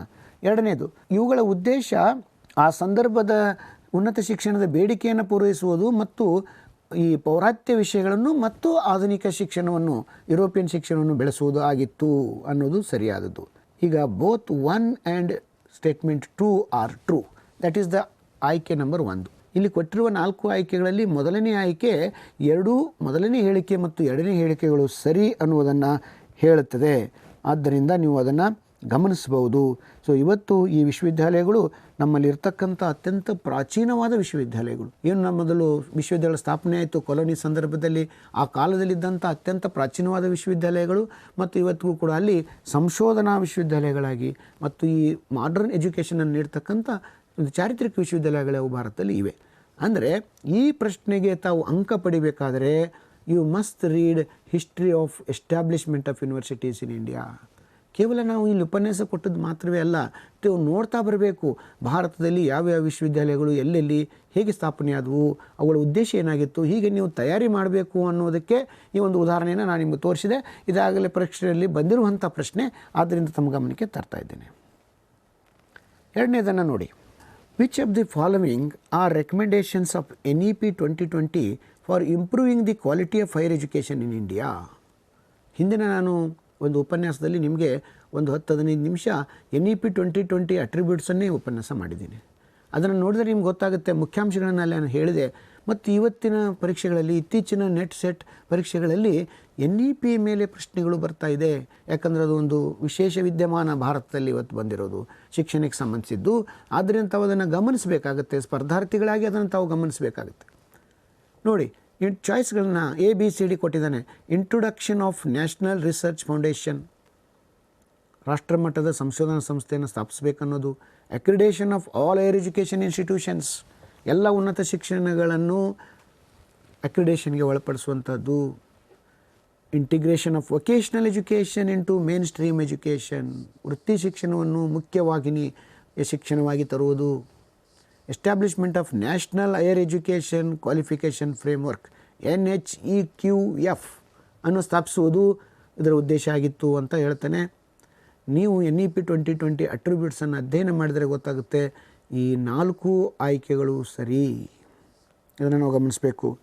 Choice number 4 ABCD choose the correct answer from the above question below ಅಂದಾಗ ABCD 4 ಸರಿ ಇರುವಂಥದ್ದು ಆಗಿದೆ. ಆದ್ದರಿಂದ ಆಯ್ಕೆ ನಂಬರ್ 4 ಸರಿಯಾದ ಉತ್ತರ ಆಗುತ್ತೆ, ನಿಮಗೆ ಅಂಕ ಬರುತ್ತೆ. ಆದರೆ ಇದನ್ನು ನಾವು ಮಾಡಬೇಕಾದ್ರೆ NEP 2020ಯ ಎಲ್ಲ ಲಕ್ಷಣಗಳನ್ನು ಓದ್ಕೊಂಡಾಗ ಮಾತ್ರ ಇದನ್ನು ಹೇಳಲು ಸಾಧ್ಯ ಆಗುತ್ತೆ. ಇಲ್ಲ ಅದರಲ್ಲಿ ಒಂದೇ ಸರಿಯಾದ ಉತ್ತರ ಇದೆ ಅಂತ ನಾವು ಹೊರಟ್ರೆ ನಾವು ತಪ್ಪು ದಾರಿಯನ್ನು ಇಟ್ಕೊಳ್ತೀವಿ ಮತ್ತು ನಾವು ಸರಿಯಾದ ಉತ್ತರ ಕೊಡೋಕ್ಕಾಗೋದಿಲ್ಲ. ಆದ್ದರಿಂದ ಇಲ್ಲಿ ಏನು ಇಂಪಾರ್ಟೆಂಟ್ ಅಂದರೆ ನೀವು ಸರಿಯಾದ ಉತ್ತರಗಳನ್ನ ಆಯ್ಕೆ ಮಾಡ್ಕೋಬೇಕಾದಾಗ ಅದರ ಕಂಟೆಂಟನ್ನು ಸರಿಯಾಗಿ ಗ್ರಹಿಸಬೇಕಾಗತ್ತೆ ಅನ್ನೋದಕ್ಕೆ ಒಂದು ಎಕ್ಸಾಂಪಲನ್ನು ನಾನು ನಿಮಗೆ ಕೊಟ್ಟೆ. Raja Ram Mohan Roy was responsible for establishment of ಅಂತ ಕೊಟ್ಟಿದ್ದಾನೆ. ರಾಜಾ ರಾಮ್ ಮೋಹನ್ ರಾಯ್ ಅವರು ಈ ಕೆಳಗಿನ ಯಾವ ಸಂಸ್ಥೆಯನ್ನು ಸ್ಥಾಪಿಸಲು ಕಾರಣಕರ್ತರಾಗಿದ್ದಾರೆ ಅವರು ಅಂತ ಹೇಳಿ ಕೊಟ್ಟಿದ್ದಾರೆ. ಅದನ್ನು ನೀವು ಗಮನಿಸಬೇಕು. Agra college, Agra Hindu college Kolkata, Banaras Sanskrit college Banaras, Srirampur college Srirampur ಅಂತ ಹಿಂದೂ ಕಾಲೇಜನ್ನು ಅವರು ಸ್ಥಾಪನೆ ಮಾಡಿದರು ರಾಜಾ ರಾಮ್ ಮೋಹನ್ ರಾಯ್ ಅವರು. ಅವರು ಆಯ್ಕೆ ನಂಬರ್ 2 ಹಿಂದೂ ಕಾಲೇಜನ್ನು ಅವರು ಸ್ಥಾಪನೆ ಮಾಡಿದ್ರು. ಅದನ್ನು 1887ರಲ್ಲಿ 1887ನಲ್ಲಿ ಅವರು ಅದನ್ನು ಸ್ಥಾಪನೆ ಮಾಡ್ತಾರೆ. ಅದಕ್ಕೆ ಹಿಂದೂ ಕಾಲೇಜ್ ಅಂತ ರಾಜಾ ರಾಮ್ ಮೋಹನ್ ರಾಯ್ ಅವರು ಕರೀತಾರೆ. ಇವತ್ತು ಅದು ಪ್ರೆಸಿಡೆನ್ಸಿ ಯೂನಿವರ್ಸಿಟಿ ಕೋಲ್ಕತ್ತಾ ಆಗಿದೆ. ಈ ಒಂದು ಚೇಂಜ್ ಆಗಿದೆ ಅನ್ನೋದು ನೀವು ಗಮನಿಸಬೇಕು. ಅಂದರೆ ಇಲ್ಲಿ ರಾಜಾ ರಾಮ್ ಮೋಹನ್ ರಾಯ್ ಅವರು ಸ್ಥಾಪಿಸಿದ ಸಂಸ್ಥೆ ಯಾವುದು ಅಂತ ಕೇಳಿದ್ರೆ ಇನ್ನೊಂದು ಸಂದರ್ಭದಲ್ಲಿ ಅಥವಾ ಮತ್ತೊಮ್ಮೆ ಅವರು ನಿಮ್ಮನ್ನು ಕ್ರಾಸ್ ಚೆಕ್ ಮಾಡೋಕ್ಕೆ ನಿಮ್ಮ ಜ್ಞಾನ ಉನ್ನತೀಕರಣ ಆಗಿದೆ ಇಲ್ಲ ಅನ್ನೋದಕ್ಕೆ the Hindu college established by Raja Ram Mohan Rai was renamed as at present this Hindu college is called as ಅಂತ ಕೊಟ್ಟು ಈ ಥರದ ಆಯ್ಕೆಯನ್ನು ಕೊಡ್ಬೋದು. ಪ್ರೆಸಿಡೆನ್ಸಿ ಯೂನಿವರ್ಸಿಟಿ ಕಲ್ಕತ್ತಾ, ಅದು ಪ್ರೆಸಿಡೆನ್ಸಿ ಯೂನಿವರ್ಸಿಟಿ ಕಲ್ಕತ್ತಾ ಅಂತಾಗಿದೆ. ಸೊ ಅದನ್ನು ಕೂಡ ಕೇಳ್ಬೋದು. ಪ್ರೆಸಿಡೆನ್ಸಿ ಯೂನಿವರ್ಸಿಟಿ ಆಫ್ ಕಲ್ಕತ್ತಾ ಅದು ಹಿಂದೆ ಯಾವ ಕಾಲೇಜ್ ಆಗಿತ್ತು ಅಂತ ಕೇಳ್ಬೋದು. ನೋಡಿ ಹೀಗೆ ಹೇಗೆ ನಿಮ್ಮನ್ನು ಕ್ರಾಸ್ ಮಾಡಲಿಕ್ಕೆ ಅವನು ನೋಡ್ತಾನೆ. ಅಂದರೆ ನಿಮಗೆ ತಲಸ್ಪರ್ಶಿ ಜ್ಞಾನ ಇದೆಯಾ ಇಲ್ಲವಾ ಅನ್ನೋದನ್ನು ಚೆಕ್ ಮಾಡೋಗೋಸ್ಕರ ಈ ರೀತಿ ಪ್ರಶ್ನೆಗಳನ್ನು ಹಿಂದೆ ಮುಂದೆ ಮಾಡ್ತಾನೆ. ಆಯ್ಕೆಗಳನ್ನು ಹಿಂದೆ ಮುಂದೆ ಮಾಡ್ಬೋದು, ಸ್ಟೇಟ್ಮೆಂಟನ್ನು ಹಿಂದೆ ಮುಂದೆ ಮಾಡೋದು. ಆದರೆ ಕಾನ್ಸೆಪ್ಟ್ ನಮಗೆ ಚೆನ್ನಾಗಿ ಗೊತ್ತಿದ್ದರೆ ನಾವು ಅದನ್ನು ಏನು ಹಾಕ್ಲಿಕ್ಕೆ ಸಾಧ್ಯ ಆಗುತ್ತೆ, ಸರಿ ಉತ್ತರ ಕೊಡ್ಲಿಕ್ಕೆ ಸಾಧ್ಯ ಆಗುತ್ತೆ. ಬರೀ ಕಾನ್ಸೆಪ್ಟ್ ರಾಜಾ ರಾಮ್ ಮೋಹನ್ ರಾಯ್ ಅವರು ಹಿಂದೂ ಕಾಲೇಜ್ ಸ್ಥಾಪಿಸಿದ್ರು ಅನ್ನೋ ಕಾನ್ಸೆಪ್ಟ್ ಮಾತ್ರ ಗೊತ್ತಿರಬಾರ್ದು. ಅದು ಮುಂದೆ ಏನಾಗಿದೆ, ಆ ಇನ್ಸ್ಟಿಟ್ಯೂಷನ್ ಏನಾದರೂ ಸೆಂಟ್ರಲ್ ಇನ್ಸ್ಟಿಟ್ಯೂಟ್ ಆಯಿತಾ, ಇನ್ಸ್ಟಿಟ್ಯೂಟ್ ಆಫ್ ನ್ಯಾಷನಲ್ ಇಂಪಾರ್ಟೆನ್ಸ್ ಆಗಿದೆಯಾ, ಅಥವಾ ಯಾವ ರಾಜ್ಯದಲ್ಲಿ ಇದೆ ಅದು, ಅದರ ರೂಪ ಏನಾಗಿದೆ ಅನ್ನೋದನ್ನು ನಾವು ಅಬ್ಸರ್ವ್ ಮಾಡ್ತಾ ಇರಬೇಕು. That's why you need to a continuous learner. ಸ್ನಾತಕೋತ್ತರ ಶಿಕ್ಷಣವನ್ನು ತಾವು ಮುಗಿಸಿದ್ದೀರಾ ಇದನ್ನು, ಅಥವಾ ಕೆಲವರು ಮುಗಿಸ್ತಾ ಇದ್ದೀರಾ ಅಂದರೆ ತಾವು ಕಂಟಿನ್ಯೂಯಸ್ ಲರ್ನರ್ ಆಗಿರಬೇಕು. ಇದರ ಕುರಿತು ಏನಾದರೂ ನೀವು ಮಾಡ್ತಾ ಇರಬೇಕು.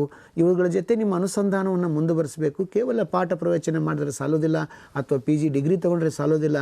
ಕಂಟಿನ್ಯೂಯಸ್ ಆಗಿ ಇದರ ಬೆಳವಣಿಗೆಗಳನ್ನು ತಾವು ಅಬ್ಸರ್ವ್ ಮಾಡಿದ್ರೆ ಮಾತ್ರ ಅರ್ಹತಾ ಪರೀಕ್ಷೆಯನ್ನು ಪಾಸ್ ಮಾಡೋದಕ್ಕೆ ಸಾಧ್ಯ ಆಗುತ್ತೆ. ನೆಕ್ಸ್ಟ್ ಪ್ರಶ್ನೆಗೆ ಹೋಗೋಣ. Given below there are 2 statements. Statement 1, Indira Gandhi National Open University IGNOU was set up by an Act of Parliament 1965. 1965ರ parliament ಕಾನೂನಿನ ಆಧಾರದ ಮೇಲೆ, ನಿಯಮದ ಕಾಯ್ದೆಯ ಆಧಾರದ ಮೇಲೆ ಇಂದಿರಾ ಗಾಂಧಿ ರಾಷ್ಟ್ರೀಯ ಮುಕ್ತ ವಿಶ್ವವಿದ್ಯಾಲಯವನ್ನು ಸ್ಥಾಪಿಸಿದರು ಒಂದು ಹೇಳಿಕೆ.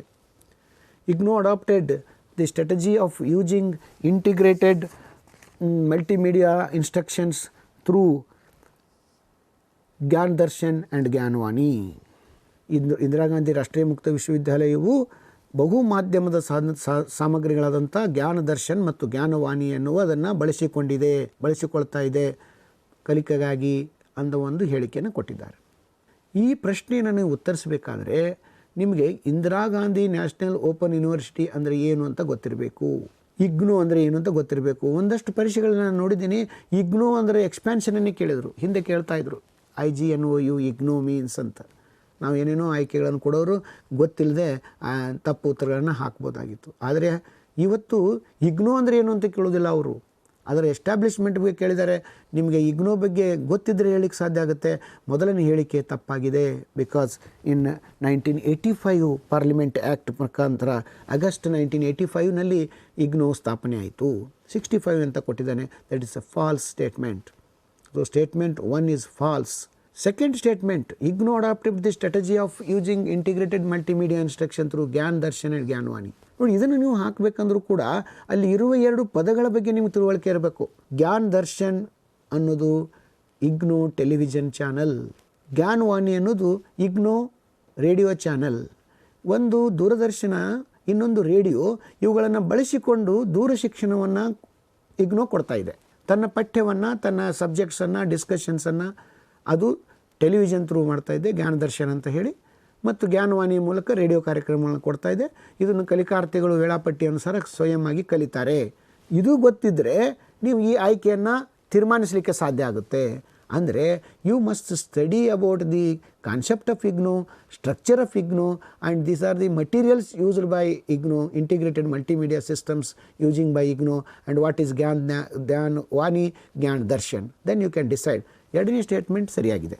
ಈ ಕೊಟ್ಟಿರೋ 4 ಆಯ್ಕೆಗಳಲ್ಲಿ ನೀವು ನೋಡಿದಾಗ 4ನೇ ಆಯ್ಕೆ statement 1 is false but statement 2 is true ಅನ್ನೋದು ಸರಿಯಾದ ಉತ್ತರ. ಆದ್ದರಿಂದ ಇಲ್ಲಿ ಕೊಟ್ಟಿರುವ 4ಗಳಲ್ಲಿ answer 4 is the right choice. ಅದನ್ನು ನೀವು ಹಾಕಬೇಕಾಗುತ್ತೆ, ಆಗ ನಿಮಗೆ ಅಂಕ ಬರುತ್ತೆ. Which of the following universities were established in the year 1857? 1857ರಲ್ಲಿ ಈ ಕೆಳಗಿನ ವಿಶ್ವವಿದ್ಯಾಲಯಗಳು ಯಾವುದು ಸ್ಥಾಪನೆ ಆಯಿತು ಅಂತ ನೋಡಿ. ಒಂದು ಕ್ಲೂ ಇದೆ ಅಲ್ಲಿ ಪ್ರಶ್ನೆಯಲ್ಲಿ. ನಾನು ಹಿಂದಿನ ಲೆಕ್ಚರಲ್ಲಿ ಕೂಡ ಹೇಳಿದ್ದೆ, ನೀವು ಯಾವುದೇ ಪರೀಕ್ಷೆಗೆ ಹೋದಾಗ ಪ್ರಶ್ನೆಯನ್ನು ಆಳವಾಗಿ ಓದಿ, ಸ್ಟೆಮ್ ಅಂತ ಕರಿತೀವಿ, ಅದನ್ನು ಭಾಳ ಗಂಭೀರವಾಗಿ ನೀವು ಓದಬೇಕು. Which of the following universities ಅಂತ ಕೊಟ್ಟಿದ್ದಾನೆ. Which of the following universities were established in the year ಅಂದಾಗ ಈ ಕೆಳಗಿನವುಗಳಲ್ಲಿ ಯಾವ ವಿಶ್ವವಿದ್ಯಾಲಯಗಳು 1857ರಲ್ಲಿ ಸ್ಥಾಪನೆಯಾಗಿರುವ ವಿಶ್ವವಿದ್ಯಾಲಯಗಳು ಯಾವುವು ಅಂತ ಕೊಟ್ಟಿರ್ತಾನೆ. ಆಗ ನಿಮಗೆ ಹೆಚ್ಚು, ಒಂದಕ್ಕಿಂತ ಹೆಚ್ಚು ವಿಶ್ವವಿದ್ಯಾಲಯಗಳ ಸ್ಥಾಪನೆ ಆಗಿದ್ದು ಅನ್ನೋ ಒಂದು ಕ್ಲೂ ಆ ಪ್ರಶ್ನೆ ಒಳಗಡೆ ಇದೆ. ಕೆಲವು ಸರಿ ಕ್ಲೂಸನ್ನು ನಾವು ಗಮನಿಸಬೇಕಾಗುತ್ತೆ, ಅವು ನಿಮ್ಗೆ ಹೆಲ್ಪ್ ಮಾಡ್ತವೆ. ಸೊ ಈ ಹೊಸ ವಿಶ್ವವಿದ್ಯಾಲಯಗಳ ಸ್ಥಾಪನೆಯ ಕಲೋನಿ ಸಂದರ್ಭದಲ್ಲಿ ವಿಶ್ವವಿದ್ಯಾಲಯಗಳ ಸ್ಥಾಪನೆ ಚರಿತ್ರೆಯನ್ನು ಓದಿದಾಗ ನಿಮಗೆ ಮುಂಬೈ, ಮದ್ರಾಸ್ ಮತ್ತು ಕಲ್ಕತ್ತಾದಲ್ಲಿ ವಿಶ್ವವಿದ್ಯಾಲಯಗಳ ಸ್ಥಾಪನೆ ಆದದ್ದು ಗೊತ್ತಾಗುತ್ತೆ. ಹಾಗಾಗಿ ಆಯ್ಕೆ ನಂಬರ್ 2 ABC, ಕಲ್ಕತ್ತಾ, ಮುಂಬೈ, ಮದ್ರಾಸ್ನಲ್ಲಿ ಈ ವಿಶ್ವವಿದ್ಯಾಲಯಗಳು ಸ್ಥಾಪನೆ ಆದವು. ಅದಕ್ಕೆ 1857ರಲ್ಲಿ ಸ್ಥಾಪನೆ ಆದವು. ಅದರಿಂದ ಅಲಹಾಬಾದಲ್ಲಿ ಬರೋದಿಲ್ಲ. ಈ ಸರಿಯಾದ ಆಯ್ಕೆ 2 ನಿಮಗೆ ಸರಿಯಾದ ಉತ್ತರ. ಇನ್ನೊಂದು ಕೊನೆಯ ಪ್ರಶ್ನೆಗೆ ನಿಮ್ಮನ್ನು ನಾನು ಕರೆದುಕೊಂಡು ಹೋಗ್ತಾ ಇದ್ದೇನೆ. Who among the following enunciated a new policy on agriculture and created a central institute at Pusa? ಪೂಸಾದಲ್ಲಿ ಒಂದು ಕೇಂದ್ರೀಯ ಕೃಷಿ ಆಧಾರಿತ ವಿಶ್ವವಿದ್ಯಾಲಯವನ್ನು ಯಾರು ಸ್ಥಾಪಿಸಿದರು ಮತ್ತು ನೀತಿಯನ್ನು ತಂದರು ಅನ್ನೋದು ಒಂದು ಚಾರಿತ್ರಿಕವಾದಂಥ ವಿಷಯ. ಇದು ನೀವು ನೋಡಿದಾಗ Lord Ripon, Lord Lansdowne, Lord Curzon, Lord Linlithgow ಅಂತ ಇದೆ. ಇದರಲ್ಲಿ ಸರಿಯಾದ ಉತ್ತರ ಲಾರ್ಡ್ ಕರ್ಜನ್ ಆಗಿದೆ. ಲಾರ್ಡ್ ಕರ್ಜನ್ ಅವರ ಕಾಲದಲ್ಲಿ ಇದು ಬಂತು. 1905ರಲ್ಲಿ ಈ ಒಂದು ಇನ್ಸ್ಟಿಟ್ಯೂಟನ್ನು ಅವರು ಸ್ಥಾಪನೆ ಮಾಡಿದರು. ಇವತ್ತು ಬಿಹಾರದಲ್ಲಿ ಈ ಪೂಸಾ ಅನ್ನೋದು ಒಂದು ದೊಡ್ಡ ಇನ್ಸ್ಟಿಟ್ಯೂಟ್ ಆಗಿ, ಅಗ್ರಿಕಲ್ಚರ್ ಇನ್ಸ್ಟಿಟ್ಯೂಟ್ ಆಗಿ ಕೆಲಸವನ್ನು ಮಾಡ್ತಾ ಇದೆ. ಸೊ ಈ ಥರದ ನೋಡಿ, ಇಲ್ಲೊಂದು ಪ್ರಶ್ನೆ ನಮ್ಮ ಸಾಂಪ್ರದಾಯಿಕವಲ್ಲದ ಶಿಕ್ಷಣಗಳಿಂದ ದಾಟಿ ಬೇರೊಂದು ಅಗ್ರಿಕಲ್ಚರ್ ಫೀಲ್ಡಿಂದ ಕೂಡ ಬಂದಿತ್ತು. ಅಂದರೆ ಅದಕ್ಕೆ ತೋರಿಸೋದಕ್ಕೆ ನಿಮಗೆ ಇದನ್ನು ನಾನು ತೋರಿಸಿದೆ. ಇದು 2023ರಲ್ಲಿನೇ ಬಂದಿರುವಂಥ ಪ್ರಶ್ನೆ. ಅಂದರೆ ಈ ನೆಟ್ ಸೆಟ್, KSET ಪರೀಕ್ಷೆಗಳಲ್ಲಿ ಕೇವಲ ನಮ್ಮ ಟ್ರೆಡಿಷ್ನಲ್ ಹೈಯರ್ ಎಜುಕೇಷನ್ ಮೇಲೆ ಪ್ರಶ್ನೆ ಕೇಳ್ತಾರಂತಿಲ್ಲ. ಅಗ್ರಿಕಲ್ಚರ್ ಬಗ್ಗೆ ಕೇಳ್ಬೋದು, ತಂತ್ರಜ್ಞಾನ ಬಗ್ಗೆ ಕೇಳ್ಬೋದು, ಮೆಡಿಸಿನ್ ಬಗ್ಗೆ ಕೇಳ್ಬೋದು, general education, UGC education, higher education, ಈ ಥರದ್ದೆಲ್ಲ ಕೇಳ್ಬೋದು. ಕೆಲವು ಬಾರಿ ಸ್ಕೂಲ್ ಎಜುಕೇಷನ್ ಮೇಲೆ ತಪ್ಪಿ 1-6 ಪ್ರಶ್ನೆಗಳು ಬರ್ತದೆ. ಅಂದರೆ ಇದು ಇಂಟರ್ ಕನೆಕ್ಟೆಡ್ ಇರುವುದರಿಂದ. ಅದರಿಂದ ನಾವು ಈ ಥರದ ಒಂದು ಅಂಶವನ್ನು ಗಮನದಲ್ಲಿ ಇಟ್ಟುಕೊಂಡು ನಾವು ನಮ್ಮ ವ್ಯಾಪ್ತಿಯನ್ನು ವಿಸ್ತರಿಸ್ಕೊಳ್ಬೇಕು ಅನ್ನುವುದನ್ನು ತಮ್ಮ ಗಮನಕ್ಕೆ ತರ್ತಾ, ಇಲ್ಲಿವರೆಗೆ ನಾವು ಸಾಕಷ್ಟು ವಿಷಯಗಳನ್ನು ಈ ಉನ್ನತ ಶಿಕ್ಷಣದ ಕುರಿತಾಗಿ ಚರ್ಚೆ ಮಾಡಿದೆವು. ಈ ಒಂದು ಸರಣಿಯನ್ನು ತಾವು ನಿರಂತರವಾಗಿ ನೋಡುವ ಮೂಲಕ, ತಮ್ಮನ್ನು ಅಭ್ಯಾಸ ಮಾಡುವ ಮೂಲಕ ಈ ಸರಣಿಯಲ್ಲಿ ಯಶಸ್ವಿಗೊಳ್ಳಿರಿ ಅಂತ ನಾನು ಶುಭ ಹಾರೈಸ್ತೇನೆ. ಈ ಎಲ್ಲ ಉಪನ್ಯಾಸಗಳನ್ನು ನೀಡೋದಕ್ಕೆ ನಮಗೊಂದು ಅವಕಾಶವನ್ನು ಕಲ್ಪಿಸಿಕೊಟ್ಟಂಥ ಈ ವಿಶ್ವವಿದ್ಯಾಲಯಕ್ಕೆ, ಎಲ್ಲ ಸಂಘಟಕರಿಗೆ, ಎಲ್ಲ ತಂತ್ರಜ್ಞರಿಗೆ ನಾನು ಧನ್ಯವಾದಗಳನ್ನು ಅರ್ಪಿಸಿ ನನ್ನ ಉಪನ್ಯಾಸವನ್ನು ಮುಗಿಸ್ತಾ ಇದ್ದೇನೆ. ನಮಸ್ಕಾರ.